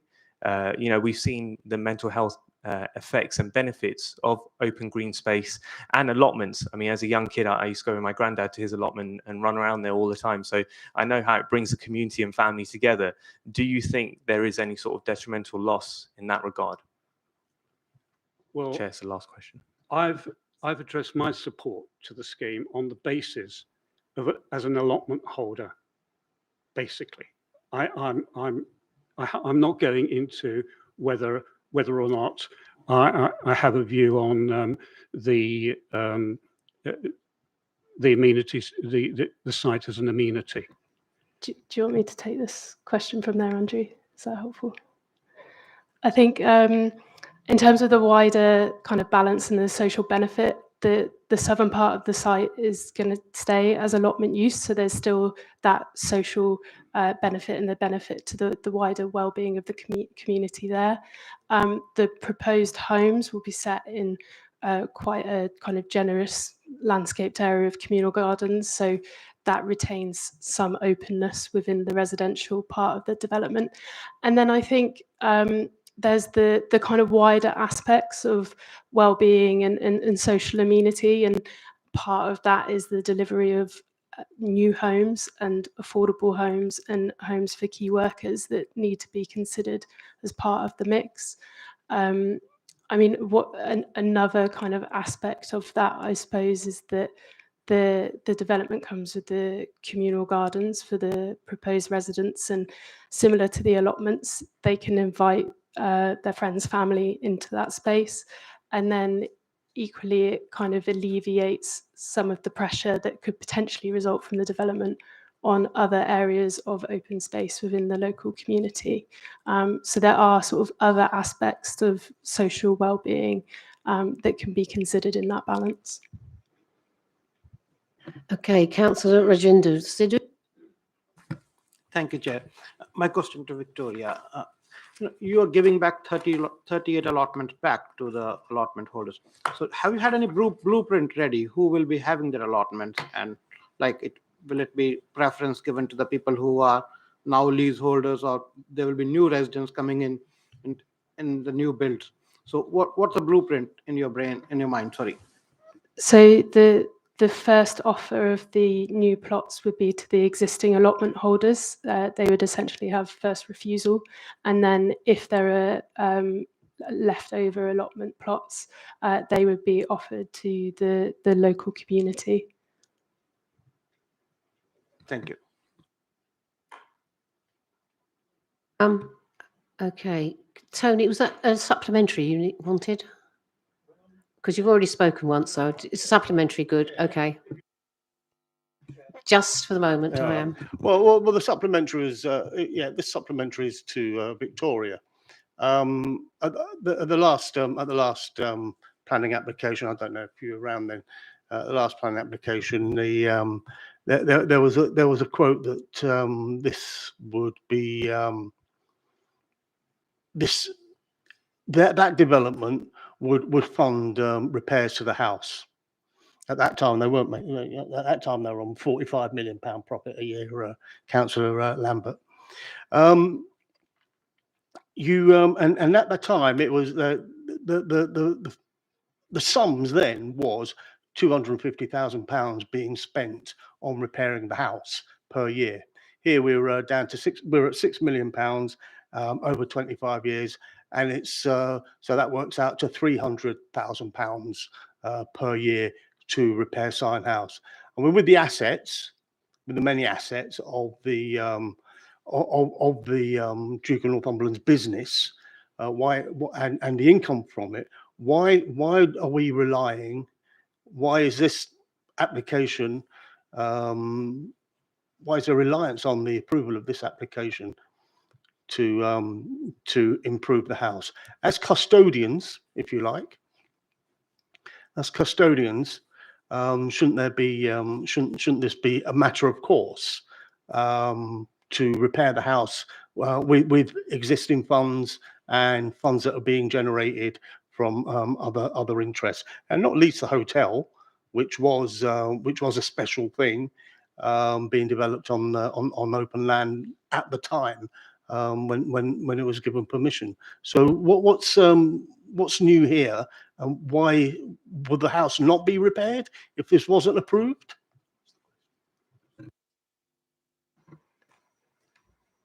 So I think I'll deal with the first question first about the why where the funding can come from. Why can't it come from the Duke's other assets?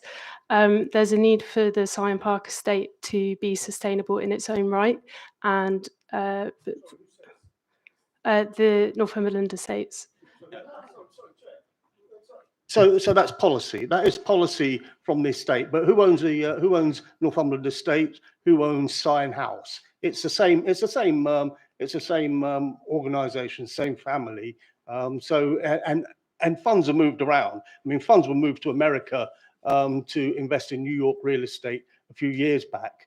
That was done quite easily. Councillor Tony Lukey, can we stick, please, to the? Yes. Okay. Hold on. Just a straightforward answer would be great. So the Syon Park estate is a business run in its own right. It needs to find a sustainable long-term income to improve the estate and Syon House for the public benefit and the heritage benefit to the listed buildings. I think the next question was just about the hotel and the funding from the hotel. So a lot of work has gone into the heritage works and completing those that were secured by the Hotel Section 106 agreement. So that had a 25-year period for a series of heritage works. We're about 10 years into that, and a lot of those works have been completed. For the remaining period of that Section 106, the revenue from the hotel will continue to be spent on in providing those works and delivering those works that are secured in the Section 106 agreement. The works that this application are related to are separate to that. They're not the works that are in the hotel Section 106 agreement, and they are urgent and in need of taking place. Chair, I haven't had an answer. I haven't had an answer to my last question. If this was not approved, does this mean that the facade of Syon House will fall down? So we don't approve this, Syon House facade will fall down, or will the Duke and his business interests not transfer some money to the Syon House account? Because this I don't believe these allotments are owned by the same are on the same account. They're not the same ownership. They're different ownership, but they're not. They're not the old Percy charity compared to another ownership of the house and grounds there. I'm sorry, I'm going to disagree with you on that one, Tony.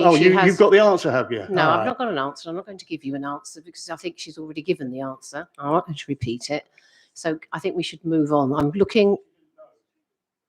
Yeah, that's fine. Let's just leave it where it is, please. Okay, she doesn't have to answer the questions, as you know. So yeah, thank you. Not necessarily on that. You're looking at this on. Don't forget, we're talking in terms of planning. Okay. I can answer. Can you answer it? Part of the Okay, question. we'll do then. I mean, my understanding is that if planning permission isn't granted to secure the income to spend on the house, that those works wouldn't take place. And it's not a case of the facade's going to fall down next week, but over time and a significant length of time, it will fall into disrepair. Possibly. Okay, let's leave it there, please. Okay, moving on. Councillor Ajma Gruel.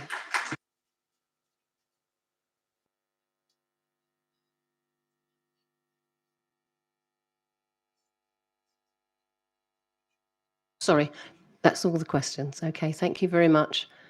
Okay, so we're now going to move on to our planning officer. And then there'll be an opportunity for councillors to ask the planning officer any questions that they have still to ask questions on. Okay. Yeah, thank you, Chair. Thanks. The opportunity to give some points of clarification are appreciated, because as ever, I'm going to try and pull it back to planning issues. So we do have the benefit of a public inquiry and an appeal decision, which helps with some of the issues that have been discussed. So I'm going to start off with the point of what happens if permission is not granted to the allotments themselves. On this matter, Christine actually pointed out, she referred to appeal decision. I'm going to do the same. The inspector stated there was no reason to expect the demand for allotments will decrease, and on the basis of the express support is likely to increase. So they took that as they didn't accept that was likely to happen, and when they balanced their own considerations of the scheme, I don't think they afforded much weight to that. But yes, non-planning wise, you do have to acknowledge that there isn't much we can do as a committee to stop the allotment site being shut down. That's fair to say. But you now have that kind of substantive thing to base your decision on, hopefully. Another issue that was dealt with is the one that we were just talking about at the end there, which is the issue, somewhat subjective, of the monies going towards the repairing of Sion House. So basically, you had a case presented to you at planning committee that moved on somewhat to the appeal. I'll just quote what the inspector says for this one as well. The project will deliver economic benefits for the area, will generate £13 million of funds from rental income that will deliver the repairs and restoration of Sound House. So they've wrapped it up with the provision of housing, affordable housing, and the construction project. And these would be significant benefits of the scheme.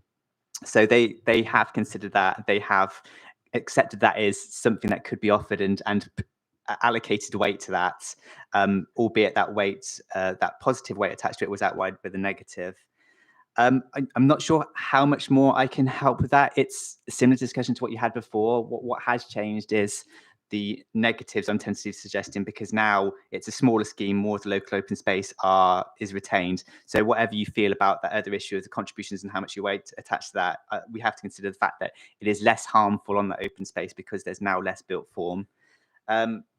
It was pointed out that I didn't accurately state how many trees were on the site. So I will get the slide up that I was talking over when I mentioned that. So apologies for any misleading in that matter. This is a slide. So again, trees to be removed on the left-hand side, trees to be planted on the right-hand side. The reason I stopped was I was going to say a number of trees. The report doesn't state a number of trees. It states 22 trees and 10 tree groups. So on the left-hand side, you can see the 22 trees plotted, and then the orangey areas, the tree groups to be removed.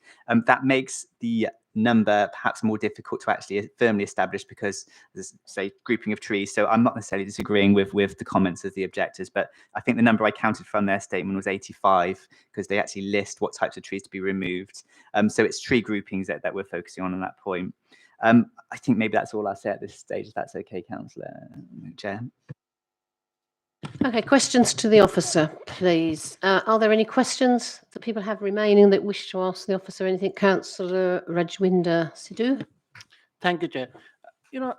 How much council influence we will have powers to when they're allocating the allotments? Do we still have some powers to when the allocations are being done? Yes, so were you to permit the scheme and the new allotments would come into place, we would have a management strategy for the allotments as part of the Section 106 agreement. So we would retain some control over that. So will that be maintained by London Borough of Hounslow? It depends on the content of the Section 106 agreement, but the intention of that would be to agree some form of allocation strategy, is my understanding. Thank you. Okay, Councillor Samia Chowdhury. Thank you for your presentation. I should have it on top of my head, but I haven't. Do you know the waiting list of the people who are on waiting list for allotments? It should be somewhere here. I've read it. I can't find it. Yeah, I can tab through the allotment strategy unless someone has it to hand. To my left-hand side. Okay, hang on. That's exactly why I said, Chair. I was thinking about it this morning and now I should have it here. Sorry, it won't take me long. As of January 2020, there were 681 people on the waiting list. I think that number's actually moved on since that time, but that's the number that's within the allotment strategy. So 681 on the waiting list as of January 2020. Thank you. Okay, Councillor John Todd. Okay, I'll try and be good, Chair. Matthew, when you gave your remarkable opening speech, there was a huge bucket of negatives and not many pluses. So can you remind me? I thought you were almost willing to steer us to a vote in a certain way. So I just want to recap on the pluses, please. Oh, sorry, can I update on the previous answer? Sorry, Councillor, if that's okay. As of August 2021, 1,241. So it's obviously worth updating that issue. Yeah, so it's risen significantly during lockdown. Yeah, fair to say. So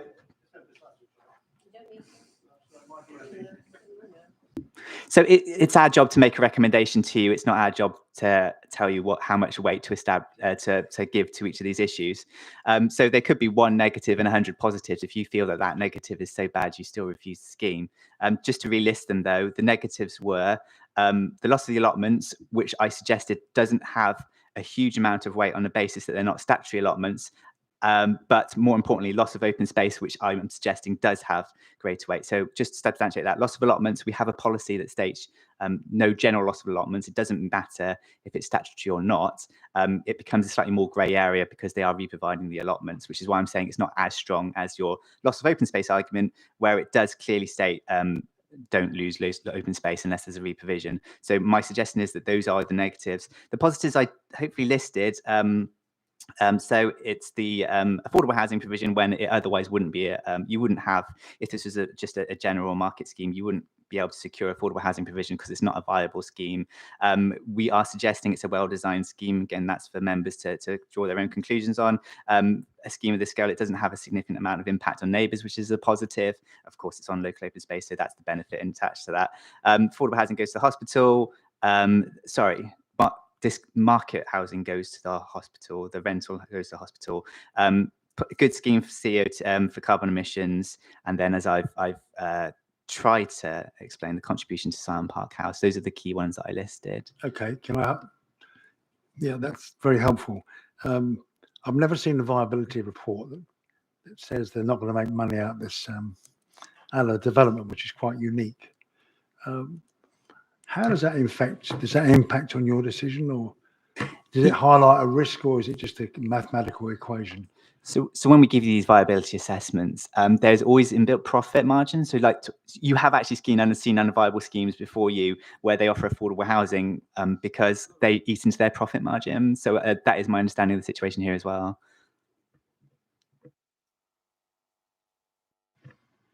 There's no threat. It's the decision of the Duke to go ahead on that basis. Yes, so that's up to them. So they are due a 20% profit margin as part of all housing schemes. That's considered to be a reasonable amount of profit to make development go ahead. That's well embedded into policy. Councillor Richard Foote.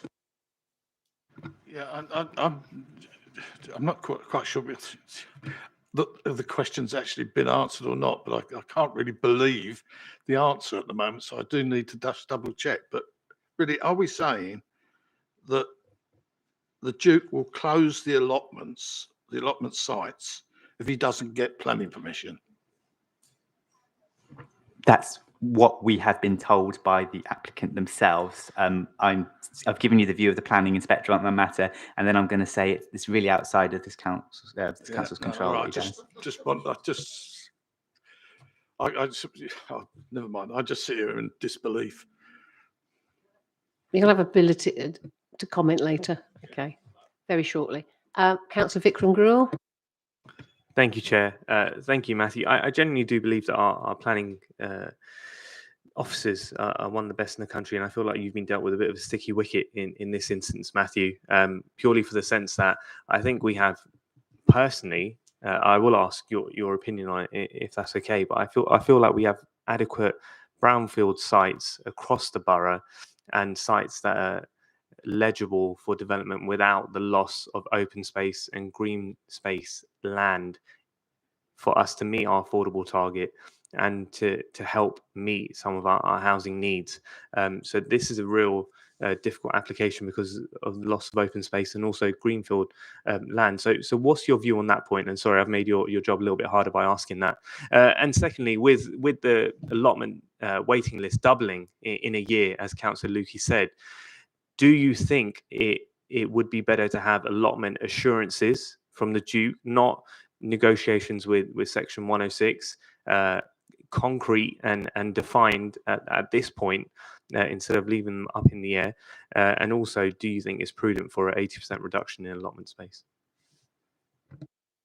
Sure, thank you, Councillor. So in terms of housing provision, our policy state that we need to maximise housing provision. So we're given housing targets, and we are on course to meet the housing targets given to us by the Mayor of London. That's fair to say. But as our policy state, we have to exceed those targets. That's our objective. So we always have an objective for new housing where it's sustainable development. So it is still a positive to housing, but it was on local open space. So obviously that diminishes the advantages of it. Affordable housing, very similar issue. We're meant to maximise it where that's sustainable on site. So your second question on the allotments is, you asking, I can't give you a personal opinion on the situation. So actually, sorry, can you ask the question again? Sorry, one more time. Excuse me. Yeah. So the question was, it was a two-pronged question. One is, do you feel that we should get assurances about the allotments, and i.e. Us potentially controlling them instead of the estate before the application is in front of us, to give us a bit more assurances about its longevity, give the allotment holders here assurances of the longevity. So that's the first question. The second question is, with allotment desires and needs, applicants doubling in a year, do you think it's prudent for us to approve an application where the actual allotment space is reduced by 80%? Thank you, Chancellor. In terms of assurances, I'm just going to glance slightly to my right, because I don't believe that we've got any system in place where we can do that. And Jimmy may well choose to correct me at this point. I'm going to, sorry, not correct you. I'm just to say a 106 is the best assurance that you can have. If what will go into 106 will, remember, planning permission will not be issued until the 106 is agreed on. And so the plan about the allotments will be part of that 106, correct me if, yeah.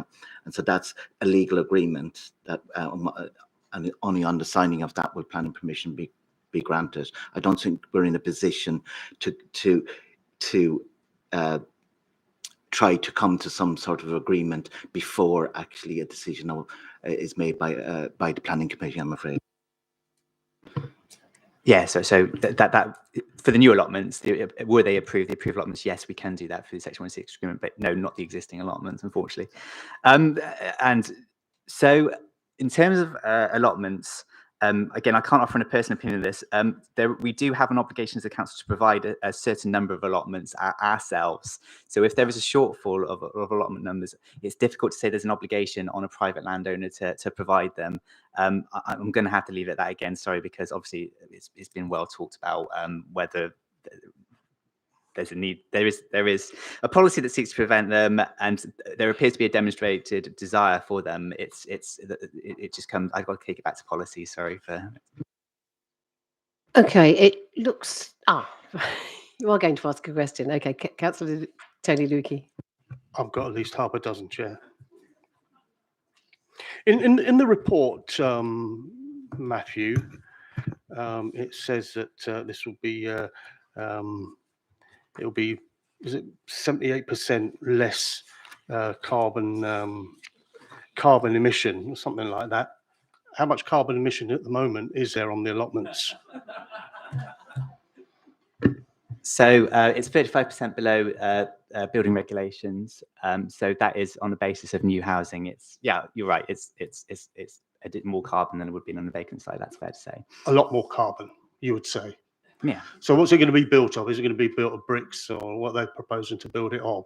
Bricks and steel. Or even Michael Gove says he doesn't want concrete and steel. What they plan to build this on? Yeah, so bricks and steel. Yeah. Okay. And how does that fit in with the London Borough of Hounslow's climate change policy. So Hounslow's climate change policy still fits within the requirement to provide additional homes within the borough.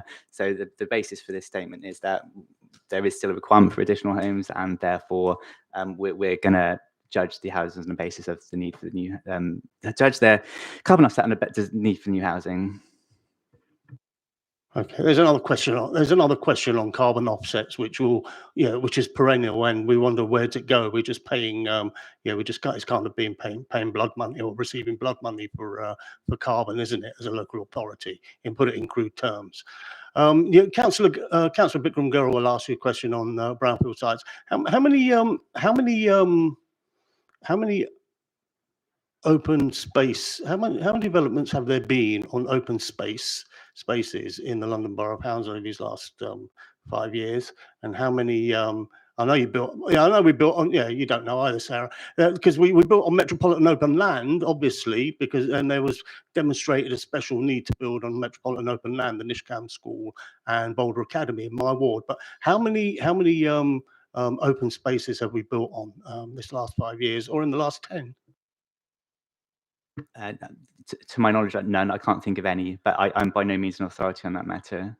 Yeah, but you're head of development, so there's to your knowledge, there haven't been any. So we haven't built on open space before. So this would be a first to build on open space.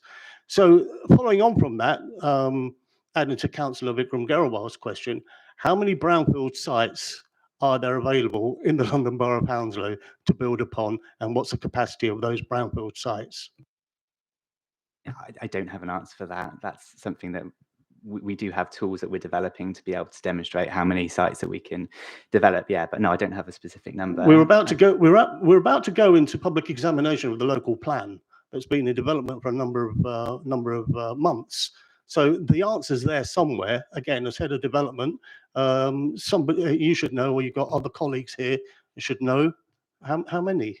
So you're asking me the question that how many have we got on allocated sites, or how many we're projected to have, or asking me how many brownfield sites there are in the borough? Because you asked me how many brownfield sites there are in the borough, and I don't have that answer. All right, allocated then. So, allocated for housing, and how many units of those houses for those space? So sorry, do we have those numbers in front of us? 1, 2, 3, 4, 5, 6, 7. Councillor Lukey. Thank you. Councillor Lukey, the point that is in front of you today is the application that's on the application site. It's not within our gift to say a development could go on another piece of land. There are, of course, a huge range of allocated sites in our local plan that we're taking forward that delivers the huge quantum of homes that we're trying to deliver across the borough. But the decision in front of you today is the development that's on the site that's in front of you. You don't have the gift to put it on a different site, unfortunately. I understand that, Chair. I understand that, but that is being cited, and everybody cites, and I think it's been cited in other documents and correspondence that we've received and representations we've received that there, and it's even mentioned in the report. There are brownfield sites elsewhere in the borough, and the precedent. This being the first, talking about open spaces, lead member on leisure services, which open space might you propose at some point? So to build upon. So this is a serious, obviously you're going to say no. I hope so. So that was the reason I asked that question. Okay, I think I've milked that one long enough.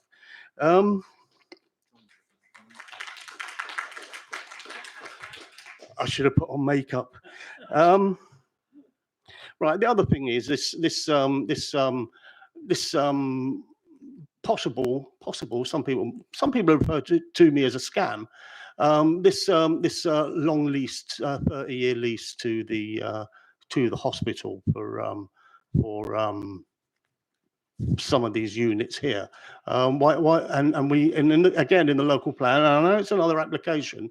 It might be another application at some point, but just round the corner, we've got the potential of housing there next to the GUM clinic. Why is this a new thing And why is it 30 years? Why not in perpetuity for this gift, so-called gift to the of cheap rent to the hospital? So that's the offer made to us. Is the simple answer. Yeah, but it's one that you're reporting on. It's one that you're mentioning at this committee meeting. Is that a pro? Is that pro or against? What analysis have you made on that before you wrote and published a report? So I'm sorry, can I correct you on one point? You said discounted. It's just for the key workers. There's at this point there's no suggestion it's been secured as discounted. Well, whatever. It's going to the hospital for 30 years. We're told.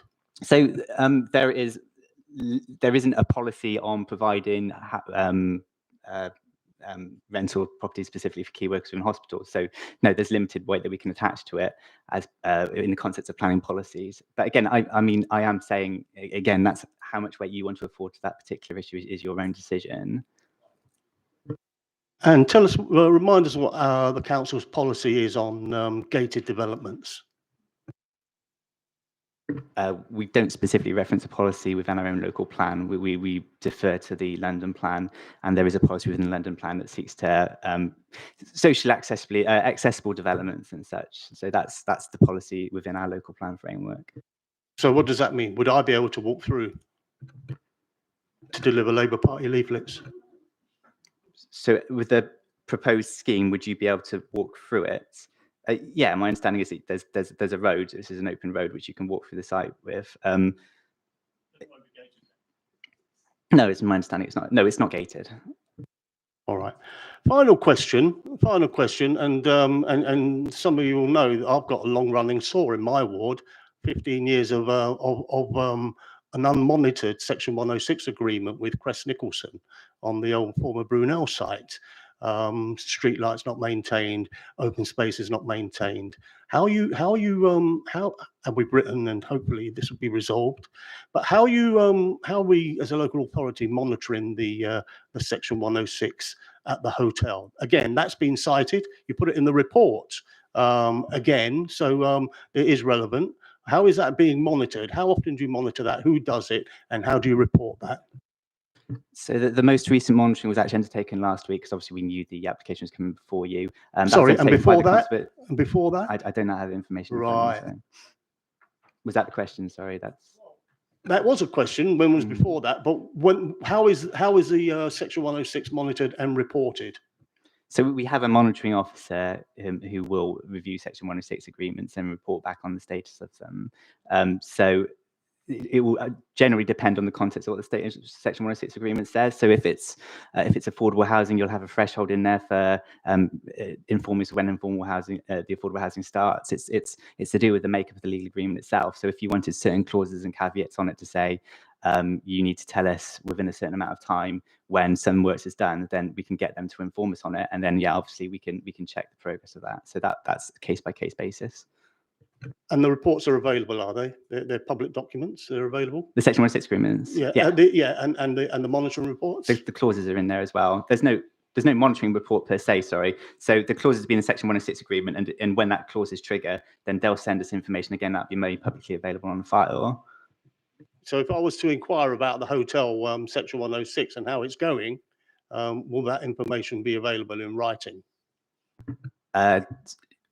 No, I don't believe that is available in writing, because I don't believe that was a clause for them to inform us of it at a particular time to write into us. So it's more relying on officers to go down and review it.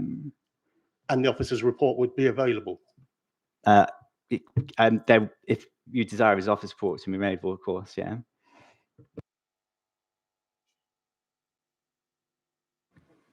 Thank you, Councillor Lukey. Okay, right. I have got somebody else asking a question. Thank you. I hope it's very brief. Very brief. Can we get the report on under Right to Information Act? No, I'm not suggesting if it's a report's required, you don't have to do that. You just ask us for a report. It's whether or not Councillor Lukey's saying, is there a report there and written down in the first place to pass on? That's the issue that he's taking. So we're not trying to hide anything from anyone. We would make anything we have publicly available. Thank you. Okay, so we are now moving to comments. Okay, Councillor Samir Chowdhury. Thank you so much, Chair. Thank you, Councillor Lukey. No building on open spaces. That's what we have said. Yeah. Yeah. No open spaces. Where I'd just like to comment. I've heard everyone really careful. I've read all the paperwork. I've listened to the objectors as well, and I completely understand that we are in demand of housing. I know exactly what we are doing with housing target as well, but here my feeling is it's not just kind of starting off with the kind of behavior of bullying. What allotment holders have been listening, they don't even know what conditions are going to be there on their allotments. We exactly don't know if the money will be straight going into the sign house for the heritage, or what will happen in future. And we've previously had this as well. I personally, not just personally, having my hat on as a lead member, I think we can find some other sites as well to meet our targets for housing. That's what my comment is.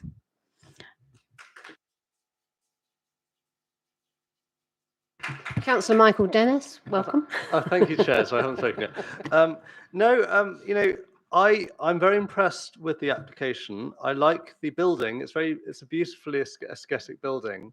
What hasn't been mentioned this evening is the presence of 3-bedroom flats, which I'm a really big fan of, because you can get a family in those. They are sort of family-friendly size flats, and they have the they are. You have 2-bedroom flats there as well, which can also, some of them are big enough to accommodate families. I like that. And it is a question of balance. This is a question of balance, the positive aspects and the negative ones. And I do embrace any attempt to have affordable housing, because I agree we are in need of more affordable housing in this borough. But against that, we're looking at a loss of open space, a loss of allotments. Yes, they're not statutory, and that is a point to bear in mind, but it is a loss of open space. And in my mind, the affordable housing rate, which I understand is at 40%, I don't think that, I would like to have seen that higher, taking into account the loss of open space. I would have liked to have seen a greater percentage of affordable housing, particularly with regard to the 3-bedroom flats. I am leaning towards rejecting this application, but I'm leaning towards it. I could be persuaded otherwise by my colleagues here, but that's what I'm thinking at the moment. Thank you. Thank you. Councillor Vikram Grewal. Chair, thank you. Thank you, Councillor Dennis, for your contribution. I would just like to echo your sentiment on it is a very aesthetically pretty site that's being proposed. Councillor Lukey and I tend to be having a little bit of conflict on this committee, purely for the fact that I know about our housing needs, and so does he, and I'm pro-development at the best of times. But that being said, I got involved in politics to fight intimidation, bullying, threats, the big man standing, applying his pressure on the little man. And with this application and in this instance, we've seen all of that behaviour take place by the Duke. I think personally he should be, if not directly, the people that are in charge of his estate, they should be ashamed of that. That is not how you treat individuals. But that being said, Chair, I think, and I agree with Councillor Chowdhury, who's the lead member on this, we should protect our open spaces at all costs. We have enough brownfield sites, enough alternative sites in this borough to meet our housing needs. We do not need to start building on our open space lands. That's my view, and thank you for your time. Thank you. Councillor Guy Lambert. Chair, I'm normally fairly even-tempered, but I don't like being blackmailed, and I feel that this whole application is blackmail. The blackmail is pass our application, or we won't. We're going to take our toys home. You can't have any allotments. Pass this application, and we'll let Signhouse fall down, because because we haven't got two pennies to rub together to invest in this business, which is called Signhouse. So I don't think any case really has been made in favour. There are, I believe, 19 London living rent properties proposed, 13 discounted market rents at 70% of market rent, which to me is not affordable. And the rest of it is all full rent. And this business with the key worker housing, well, it's a bit of smart marketing. They've got a 30-year lease up front at full value from the hospital, and can add something to that by saying, well, it's all for poor nurses. Well, poor nurses probably can't afford market rent, actually. And there are plenty of market rent properties available around Isleworth and Brentford, and plenty in Brentford, by the way. Lots in Brentford coming up. So, without further ado, I would like to. I'm going to move refusal, because I don't see there's any credible argument in favour. Okay. Right. Are you about to second there, Samir? Okay. Thank you. Okay. Do you want to? Sorry, councillors. I just want to remind councillors that there's been a lot of talk about the nature of the applicant himself. That's not a material consideration for you to. It's not a material consideration for tonight. So now you're potentially moving towards refusal. You need to concentrate on what will be planning reasons for refusal, which have been mentioned throughout. It's not for me to tell you what those are, but I have to be clear. I have to be clear that the nature of the applicant himself or the company or whatever are not a reason for refusal. And I have to be very clear about that. It cannot be, and in many ways it shouldn't be coming into your mind. Your material considerations are the viability, the open space, what the objectors have to say, the planning reasons the objectors have to say, and what other councillors on this committee have to say. So those are the basis of your decision. Okay. Completely. Sorry, Chair. Sorry. Since it's been moved and seconded, we will take refusal first before, and there won't be any comments made about that. So can I just, apart from the fact that, please bear in mind what are the reasons for that. Obviously, I will remind you all, loss of open space is obvious. It's probably the first and probably the last, actually. It's probably the major reason. The rest of the things we can have a look at once you've actually decided on things, but you are looking at loss of open space clearly as the key point here. Okay, so can I now see all those in favour of refusal of this application tonight, please? Solely on that. On that reason. On that 1, 2, 3, 4, 5, 6, 7, 8, 9, 10. 10, thank you. 11. And can I see those against, please? And then, therefore, it will be abstentions, please. I've got 1, 2, right, we've got 2 abstentions. Thank you very much. Right, so that's 11. That, therefore, has been refused.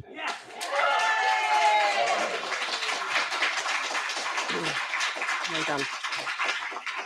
Okay, right, okay, we have Matthew, is there anything else we want to add to that? Because as far as I'm concerned, loss of open space is the issue. So just to recap, Councillor Dennis mentioned loss of allotments. Councillor Lambert said not enough affordable. Loss of allotments and loss of open space you can kind of fold into one reason anyway, because it's not statutory allotments. Councillor Lambert, there is a viability statement attached to the scheme. You would be very hard pressed to defend that reason for refusal and appeal. The reason is loss of open space and loss of allotments at a time when, as you proved earlier, the demand for allotments Okay. doubled. Yeah. No, you can't say that. You're not allowed to say that. That's not a planning reason. Okay. Right, okay. Two things before we move anywhere. I need to move standing orders, please, everybody. Can we move those? Thank you. can move in Excellent. I've got second. that. Good. Whew. No, I'm just doing that now because it's right. We're now going to have a short break. I think everyone needs one. Okay, sorry. Come back. Hang on. Before we do that, planning officers need to have clarification on reasons. Hold on. Sarah, do you want to do it? Yeah, so because we're refusing it, you therefore don't get to secure other improvements with a Section 106 agreement to get to it. So we would add the reason for refusal that there's an absence of Section 106 agreements with the heads of terms listed below. So the most important one, as I said, it's loss of open space. And it's That's loss of fine. open space, and it isn't justified by the benefits. So members have listed, yeah, the rest are balancing arguments. Yeah, that's fine. Thank you.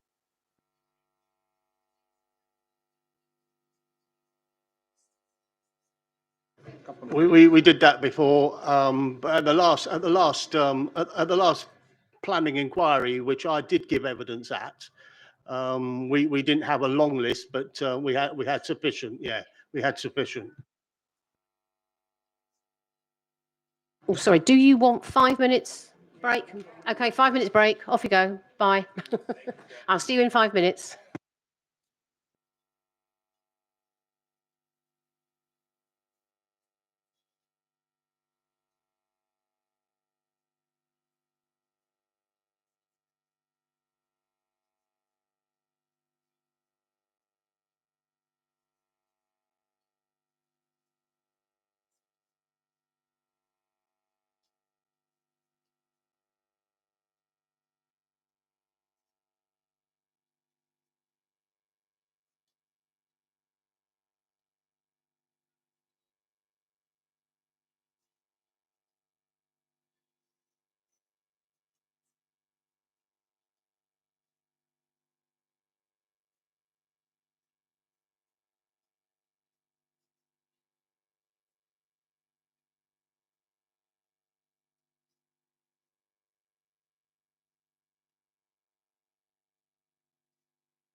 Okay, can we reconvene, please, people? Right, I have two apologies to give now. Councillor John Todd and Councillor Harleen Atwell here have both left the building. For fairly good reasons. Well, very good reasons. Not fairly good. Sorry, I do apologise. That wasn't meant like that. It's very good reasons. I don't want Harleen getting stuck in here. Can you imagine it overnight? Oh dear, not really good. Okay, so we're now moving on to item 5, Unit 1, Challenge Road, Feltham. I'm going to be, that's pages 105 to 125 with addendum page 7. I shall be asking Matthew to introduce it, and then I'll be calling on Councillor Alan Mitchell, who's called this in, to explain his call-in, and we'll proceed from there. Thank you, Chair. Unit 1 Challenge Road. So we're down in the Feltham West Ward, the Bedford Industrial Park. This is a locally significant industrial site. In the proposal, we have outlined in red the application site. You'll note that it kind of splits the building into. The proposal for this specific site is to change the use of the property from a B2 use class, which is storage and distribution, to a B8 use class, which is storage and distribution, to a B2 use class, which is general industry. And the proposal is going to carry over from the northern part of the site, so basically turning the industrial unit to the same use. And the use is repairing car vehicles on the site. I've got pictures, but there's no external changes proposed as part of the scheme. It's simply a change of use to change the internal works that happen on the site. So there's an idea of what it looks like anyway. More of what it looks like, but I think the important slide is possibly this one. Councillor Mitchell is here to represent the objectors, of course, but the objections are broadly that noise from this use, increased vehicular movements from this use, and air quality as a result of this use. And there's quite a long planning history on the site through from the mid 2000s. It was initially constructed in 1985, mid 2000s through to 2015. There was consistent applications and appeals dealing with deliveries, essentially. They were trying to extend delivery hours, and we were consistently refusing it. That is not part of this application. There is a condition on controlled delivery hours as part of this scheme. So I think the distance is 80 metres between the industrial unit and the property to the south of the site. And to overcome the issues, we have attached conditions which stipulates that there can be no deliveries after 6 p.m. and before 8 a.m. That none of this repair works, none of the actual industrial process happens outside the industrial unit itself. So they'd park the vehicles outside, but the actual repair works would take place inside. And there's 2 roller shutter doors on the southern side of the property. So one further planning condition would keep the roller doors shut. So we're hoping that addresses noise and air quality issues. In terms of transport movements, it's a B8 use to a B2 use. They're going to be broadly similar. I mean, you can't control which use it is within B8. There's no reason to believe. In fact, there's no policy grounds to suggest there would be increased traffic movement as part of this scheme. So I'll leave it at that if that's okay. Councillor Alan Mitchell. Thank you, Chair. Yes, I called this in on behalf of residents down on the bottom end there of Feltham West, where it becomes Ashford, just on the London boundary. And the reasons are historical. This site, as Matthew has said, has had many applications in the past. There's been some assertion that there have been no complaints received by planning about this.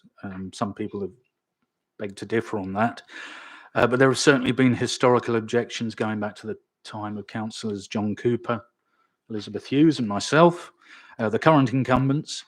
And every time in the past when there has been an extra volume of traffic or noise, basically through an increased industrial use, that has always been rejected. There's also anecdotal evidence of non-compliance with operating hours and noise at the moment. What I would say, having been active in the area for 13 years as a local activist, and I've spoken to everyone else, residents, former councillors, that this issue needs to be dealt with once and for all. And we're not convinced that this actually does. And because the applicant is not here tonight, I believe there is no applicant, therefore there cannot be any objector. I'm humbly asking, I beg your Sorry, pardon? sorry, Alan. No, it's because there's no objectors Yes. here that the applicant can't be here. Yes, quite. Yeah, there has to be, yes, quite. I'm therefore humbly requesting, until we actually do get the people here, that we actually defer this with the permission of the chair and the members present. Councillor Tony Lukey. Look, I trust Councillor Alan Mitchell and his predecessors in Felton West Ward. The amount of correspondence we've all had on this, I don't see why, with respect, and I think you're trying to be fair here, Alan, but I don't see why we just cannot refuse this. For the reasons that it's not compliant with the existing planning permission and the other uses on the site. Otherwise the applicants will be turning up like Ralph Percy again and again. So I mean, up to him, but I would like to test this. I would like to move refusal.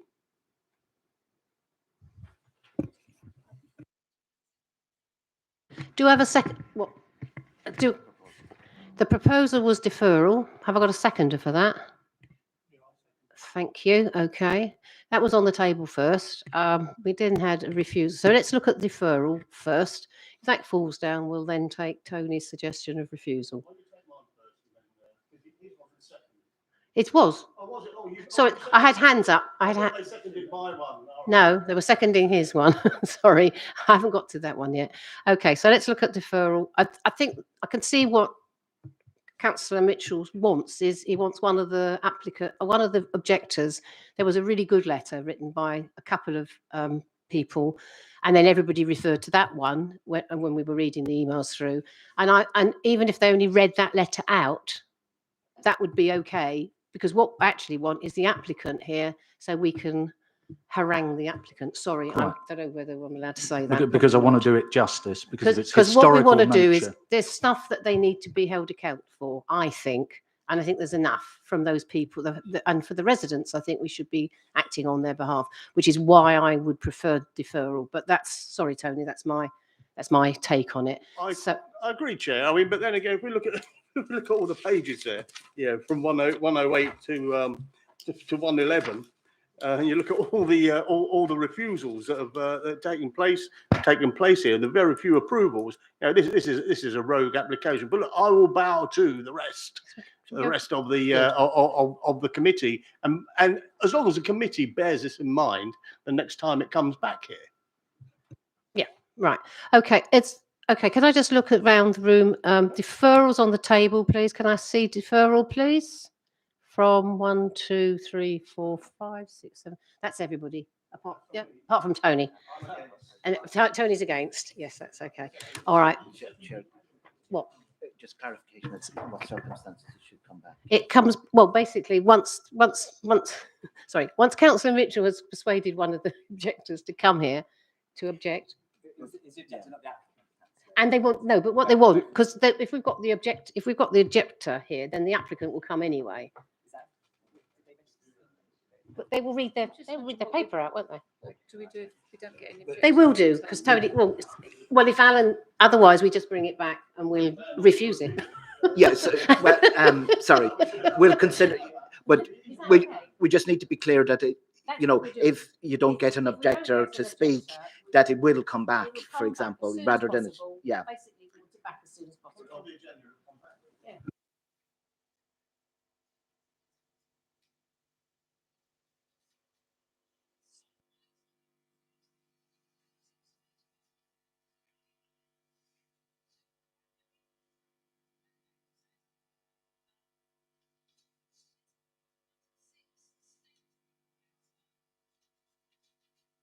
Pardon. Staines Road, Hounslow, pages 126 to 168, plus tiny bit on the addendum, page 2.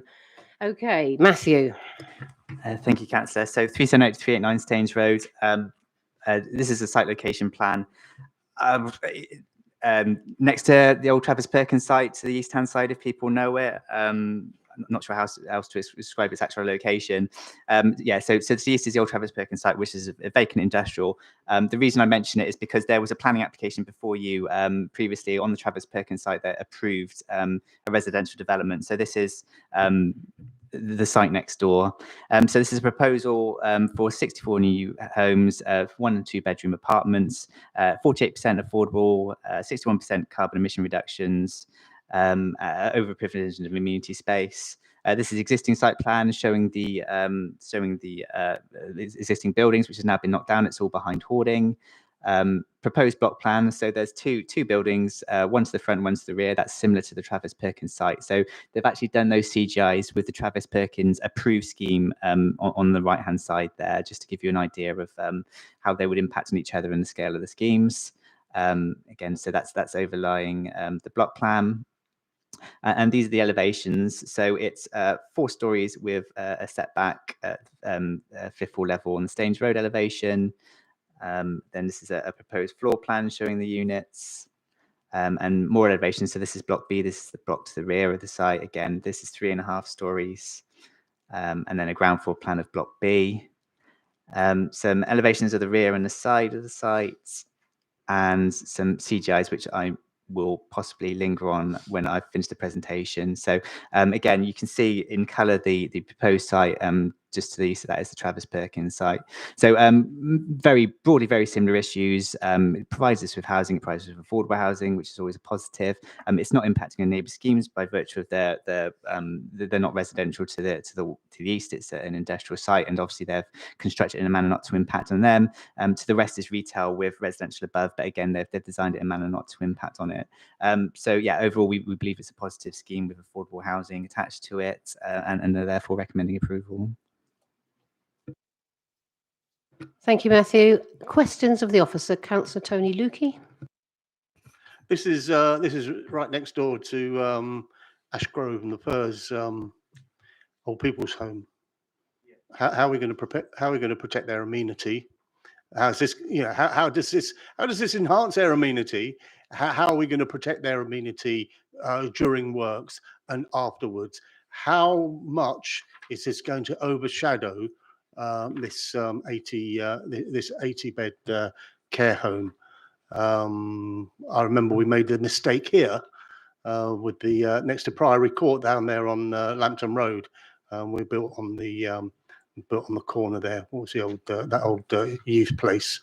So yeah, and then we're in kind of some litigation there, I understand. So you know, how are we going to protect this, and how are we going to, you know, just because they're old people doesn't mean to say they don't need natural light in their bedrooms. Thank you, Councillor. So in terms of construction, it's a standard construction method statement, considerate contractors and such. And then there has been an analysis on the impact on this property, which I'm trying to find in the report as we speak. So it doesn't breach any policies in terms of impact on light and outlook to that property. So that's the reason for its recommendation for approval. Sorry, I know that contractors agree considerate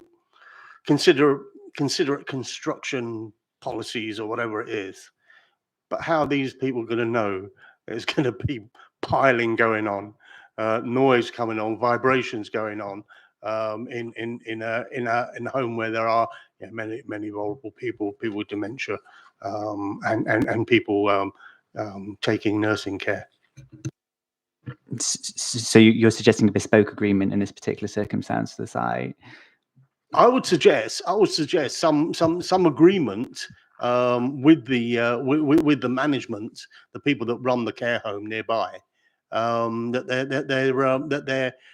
their residents' amenity, and not just them. What's that? Is that Martindale Road next to it? You know, just the other neighbours. You know, the other neighbours in Martindale Road.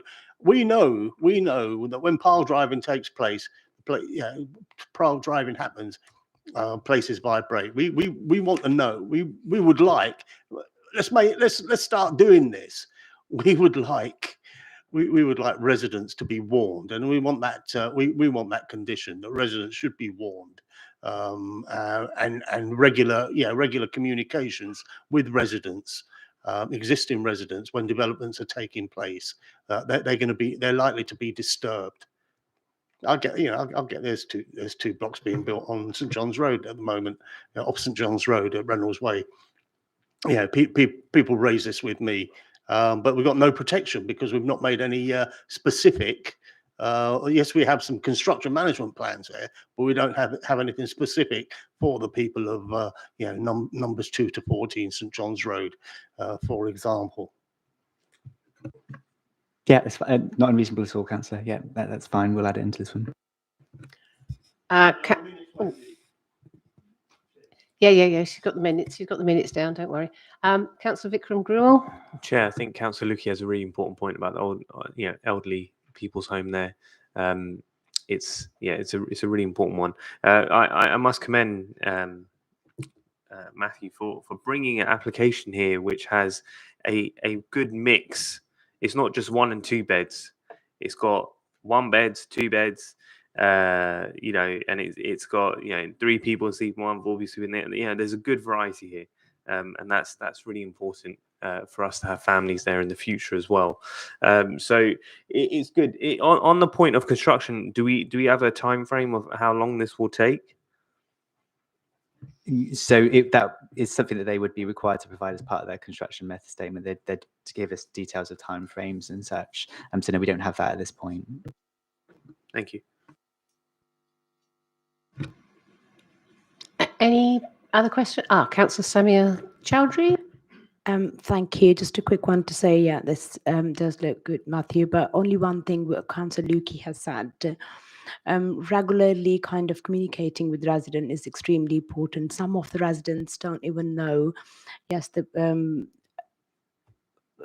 what happened basically. They don't even know if the development is going around, and they don't kind of read their letters, but then we end up hearing a lot of complaints to say. So regular communication, if we can put in, I think that'd be good from our end. Thanks. Okay, that sounds okay. Any Councillor Guy? Sorry, Councillor Guy Lambert. Yeah, I'm 61% reduction in emissions below the baseline. Seems not very ambitious to me. I know the minimum is 40 or something, isn't it? I can't remember exactly, but we managed to get to nearly 80 on New Road Triangle, which is a difficult site, and in some cases we're getting 100%. So 61% on this, which doesn't seem a very difficult site, seems a bit meagre to me. Yeah, fair point, Councillor. So 35% is the minimum. Anything above that, well, they're supposed to be trying to maximise the site. To be actually honest, it's not that easy a site to do by virtue of the fact that the layout of the site, it's got the public safety zone at the rear. They need to have it fronting. They have to have it front and rear facing. They can't. You might have seen with the Park Road one that they had all different frontages. They can amend the design and they can reduce scale of windows. So they can achieve more light in winter and overshadowing in summer. There was more of an open. There was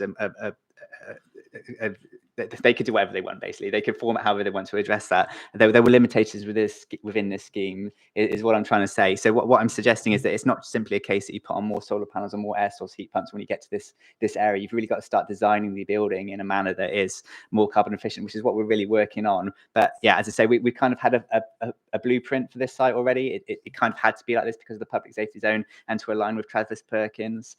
So that had those that was the issue with this one.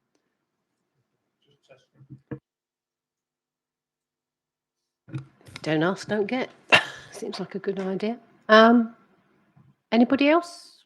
Sam? Sorry, I was also going to ask something about. Yes, do. You carry on. About parking, because there's no parking on site, basically. Is it CPZ or what's the? Are we going to have sort of horrendous parking issues? Yeah. Kieran? We don't want them in that new car park. I think there's 8 parking spaces on site, and 7 of those would be blue badge spaces, and then the other one would be either just a general parking bay or a car club bay, if the car club bay can be provided on the street. There's no CPZ at the moment, but this application will secure contributions to consulting and potentially implementing the CPZ. Yeah. Yeah, okay. And nobody at this development permitted permit. Yes. And we're going to tell the estate agents that, aren't we? They're going to sell well, aren't they? Right, Councillor Samia Chowdhury.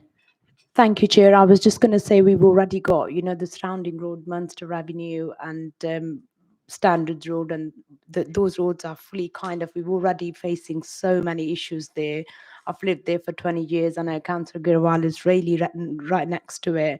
And the parking and the CPZ issue, I think we should then in future listen to the surrounding roads about the car parking.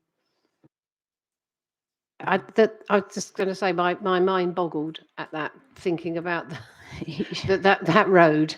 Yeah, like I was just going to ask one more thing, if you allow me, please. With the tree planting, do you know this looks really nice, the children's play area.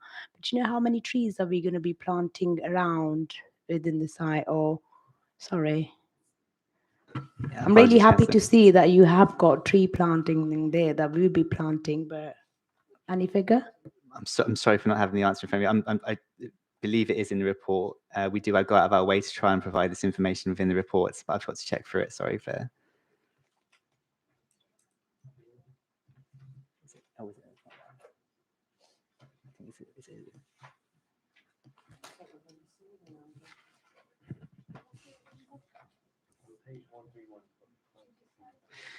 You have my apologies. It's not in the actual content of the report. But yes, broadly, our approach has always been to exceed the existing provision of the existing site.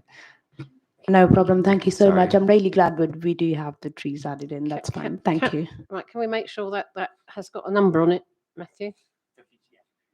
Before, yeah. So when you start negotiating any of the other bits, make sure there's a load of trees, please. Okay. Any other questions? Any comments that we need to make? So we moved to officer's recommendation. That's Samia, you are. Yeah, I can move the approval. Thank you. Seconded. Thank you, Rajwinder. Right, it's got that. Yep. Okay, those in favour, please. Can you show? That looks like all. Oh, yep. Everybody. Sorry, with the amended conditions. Oh. That was approval with amended. With amended conditions. Yes, happy? Yes, with the figure going in for the trees. Definitely. Thank yes. you. Okay, and the connections and the communication enhancements to the residential home. And Tony? Yeah, Chair.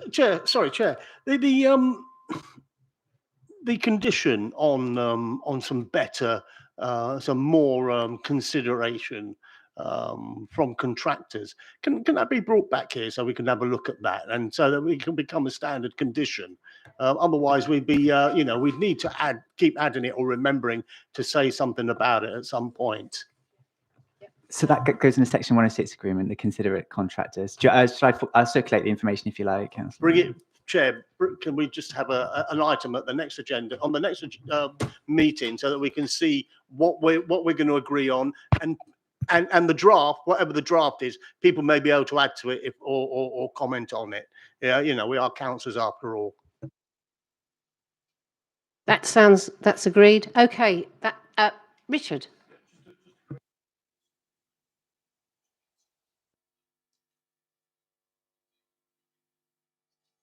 It'd help, yeah. What would the situation regarding, the abolition of gas boilers, etc.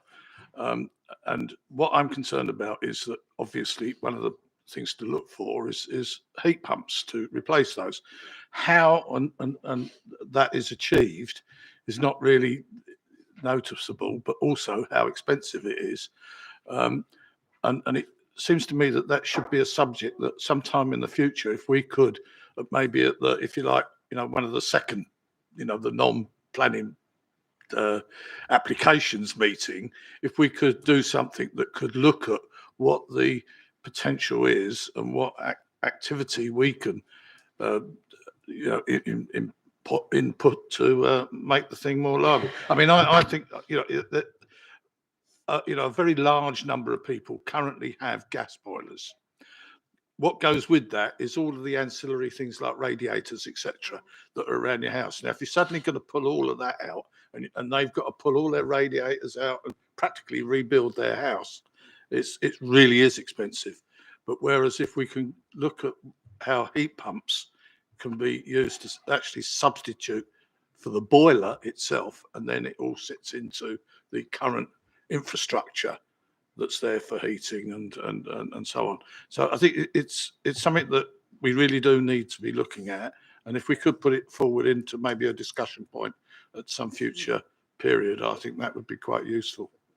Yeah, that's fine. You're talking about a pre-planning meeting, aren't you? Yeah. So one of the items. One of those that we're not one using of them for when we've got one, and we can do that as the second item, or yeah. Yeah, As it's a like you need discussion more than afternoon. just us to do that, Councillor. Yeah. We'll have to get the green team involved in that. So yeah, that's Yeah. fine. We'll coordinate with them to provide some Yeah, training. well, that's what I was thinking. We get people in that really do know. I keep looking it up on the internet, but I've seen what seems to be right, but I'm by no means an expert on it, and would like to be, seeing as I've got a gas boiler. Yeah. Okay. No problem. Michael, did you want to say something? Very perceptive, thank you. No, I was just a thought, which I'll probably raise when we do meet, is that you can. There are some boilers which are just constantly on, and they provide hot water for about 90 flats, and you just turn on the radiator and it's just always on. So maybe start with those. That was just an idea. No, I'll mention it at the meeting. Sorry. No, that's great. Tony? No, on that, I think it's probably better to do good to do it on an update on the climate change, and with an all-member teaching, I would say, rather than it coming back to this planning committee, because there's probably loads of people, more than 15 councillors, that are interested in this subject, I would say. Yeah, I agree, Tone. I wasn't trying to restrict it to. I was just trying to find a platform for it. Well, it could be that we had one of our pre-planning ones, and we had it as the first item on the agenda, and invited all the other councillors to it. Yeah, you have all the councillors there. Yeah. Well, we'll have a look at that one. Yeah, it might be one that we can do with all members training thingy. What's it? Who does that? Is that the chief whip or?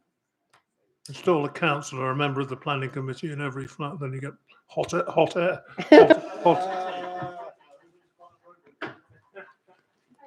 Oh, right then. Okay, so right. Okay, people, I think that's it. Oh, Tony, sorry, what have I forgotten? Oh, sorry. Yes, I beg your pardon. I'm desperately trying to get home, aren't I? Sorry about that. Planning and enforcement update report, pages 169 to 171. Who's doing it?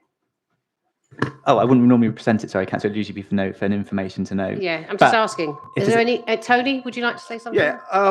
And in terms of presentation here, thank you for this. And I did request this at a previous meeting. Where did it go? And I suppose now that we're back all together, at 3.4 total cases 578, new cases received 27, cases resolved 9. So that suggests perhaps that only a third of cases are we're adding to the cases, and a third are resolved in this period, in this August period.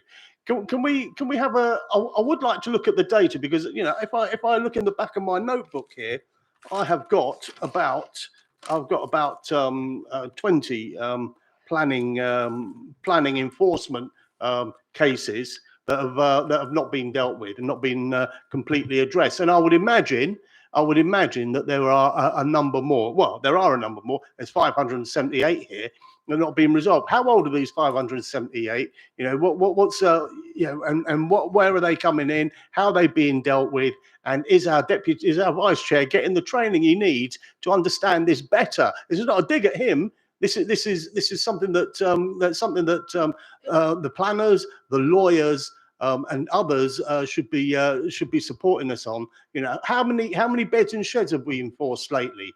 all the other stuff. It's kind of happy. Obviously, we're happy to sit here and determine on major sites, but when it comes down to the little things that bother people, that bother our residents, that raise them with us, then we're not getting the results, I don't think, or we're waiting a long time. As I mentioned, that Section 106, lack of enforcement at the former Brunel site, Borough Road College, where there are 19 lamps, public lights, meant to be maintained by the developer as part of the Section 106, and there's only 9 working at the moment. So, it's stuff like that, and the grass ain't being cut. And then there's other ones where people have built houses or converted houses, and they're not being addressed.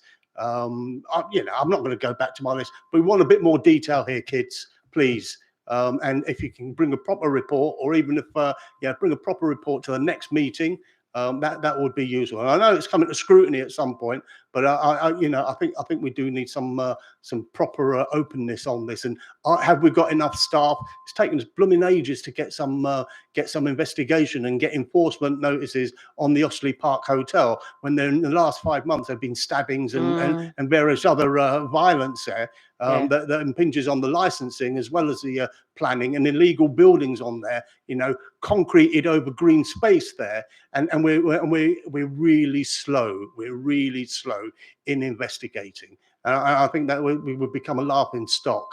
It's okay building big buildings and similar, but what are we getting out of it otherwise? Thank you, Chair. Richard Foot. Just really, because I preceded Bash as the Vice Chair, and I took up these issues, and in fact have taken them up again recently, because the average time to get a prosecution sorted is more like about 4 to 5 years, which is absolutely ridiculous. There's these people sitting there with their illegal building up and reaping the benefits from it, whether it's rent or whatever, because of a bungalow at the bottom of the garden. But all of those aspects are there, and we're just not getting through. Now, I try to find out, is the problem the courts, or is the problem our procedures? And you can't really identify what it is. I think it's probably a mixture of both. We had a special team, didn't we, for beds in sheds? Oh, yeah, no, we still have, and that was wonderful. Because I can remember being, going to those meetings and hearing about all the prosecutions they were doing and everything, and it was really effective. When you look them up, that you find that they're still not, that they're in the records. If you look in the records, you'll see that they're still outstanding because they've not been cleared through the court. Right. So what we need, so that's one for them. So that's another item that we want to chase up. I think that one's clear, because, I'd concur with Councillor Lukey about that dreadful hotel up on that in London on the A4. It's not. No, it's not. There are lots and lots of examples, and I do think from the trees. We've got cases. I'm sure. I know we've got cases in Brentford, haven't we, Guy and Mel? So it's like, and we need to get them sorted, obviously, and I'm sure that's the same for in Chiswick area. I'm sure it is. It may well be that we don't need have to look enough at, staff to do the is job. that coming? I don't know. So is that coming to scrutiny? There's a little item on opium scrutiny, which will be, there'll be the usual obfuscation from chief officers and lead member. We want some detail. Okay, we want some. You'll probably contribute to it, Sarah and Matthew. You'll contribute to it. But we want something really serious on this, and understand what you're going to do about it. If you need more resource, ask for more resource. But tell us what you're going to do about it. I'm not saying this just because it's an election year. They've been going on about it for ages, and Matthew Robinson, he's probably fed up. He's a lovely fellow, but poor people looking at trying to investigate. Jack's a good lad, but but it takes blooming ages. And you know that, and you're not. With respect, there's no respect. Sorry, you're not doing anything about it. You're not putting the case forward. I don't think. If you put the case forward, we will support you. Honest, we will support you. Okay, so It means a lot. 20 we get it in the neck. Yeah, I think, yes, might be a good idea.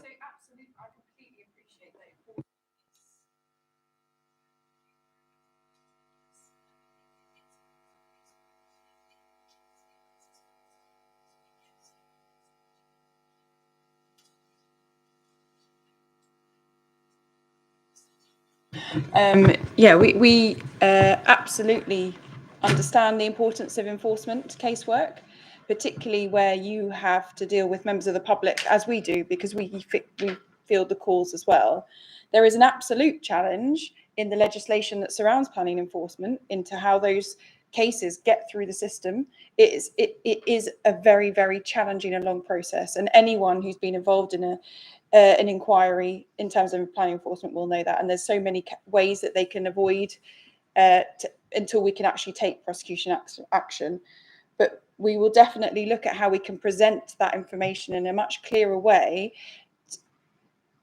that demonstrates how where they are in their timeline and how we can get movement going on them, if that's what you would like. I would like that, Chair. I would like that, absolutely. Obviously, tell us, and if we can't measure it, we can't manage it, and let's see what it looks like. But when I see again down at that down at that Osley Park Hotel, there's a car wash in there. They've been refused planning permission 3 times, a car wash, and they still come back with a planning, with a planning application. When do we stop? When do we stop accepting these things because they know the game? All right, even if it's just say no. Well, let's decide it in 3. Yeah, let's decide it in 2 weeks because it's exactly the same, or maybe with a slight nuance than the last one. Let's just get on with it because people are doing things. Again, we've had building at the Osley Park Hotel. People are doing things knowing that we're going to do SBA about it. And I'm not going to tell you what SBA means. Work it out for yourselves. But it looks as if we're doing nothing. All right. And we're getting criticized. Okay. And we're getting criticized. You might be getting the phone calls as well. But we're public facing. All right. People come to our surgeries. People come to our meetings and they know our emails. Oh, I'm not having a go at you for the sake of having a go at you because this is backed by reality and the letters and the shouts. What's happening with this? What's happening with that? I think we should also look at the success rates, not necessarily success rates, but some. Sorry, Tony, I'd let you talk. Right. So, there are some really good cases that have gone through and really good results where people have, had been taking rent for people to live in a shed at the bottom of the garden, and we've taken, up in the 30,000-40,000 pounds fines to them and recompense. So they're there. They're not anywhere near enough. I know that, and they take an awful long time. I know that. But when they are there, and I know that when they are there, then the team are the ones that really, when they see a result like that, they feel good. It makes them feel good to see the result as well. Okay, right. So I think we've got a few items there for agendas. So we'll have a look at those. And now there's no other business that I've been notified of that I don't consider, and I don't consider, even if there was any, that I don't consider it urgent. Now, next meeting is apparently on the 11th of November. So we'll have our poppies on. So look forward to seeing you all then, and probably some of you before that. Thank you all very much indeed for your attendance, your contributions, and good night.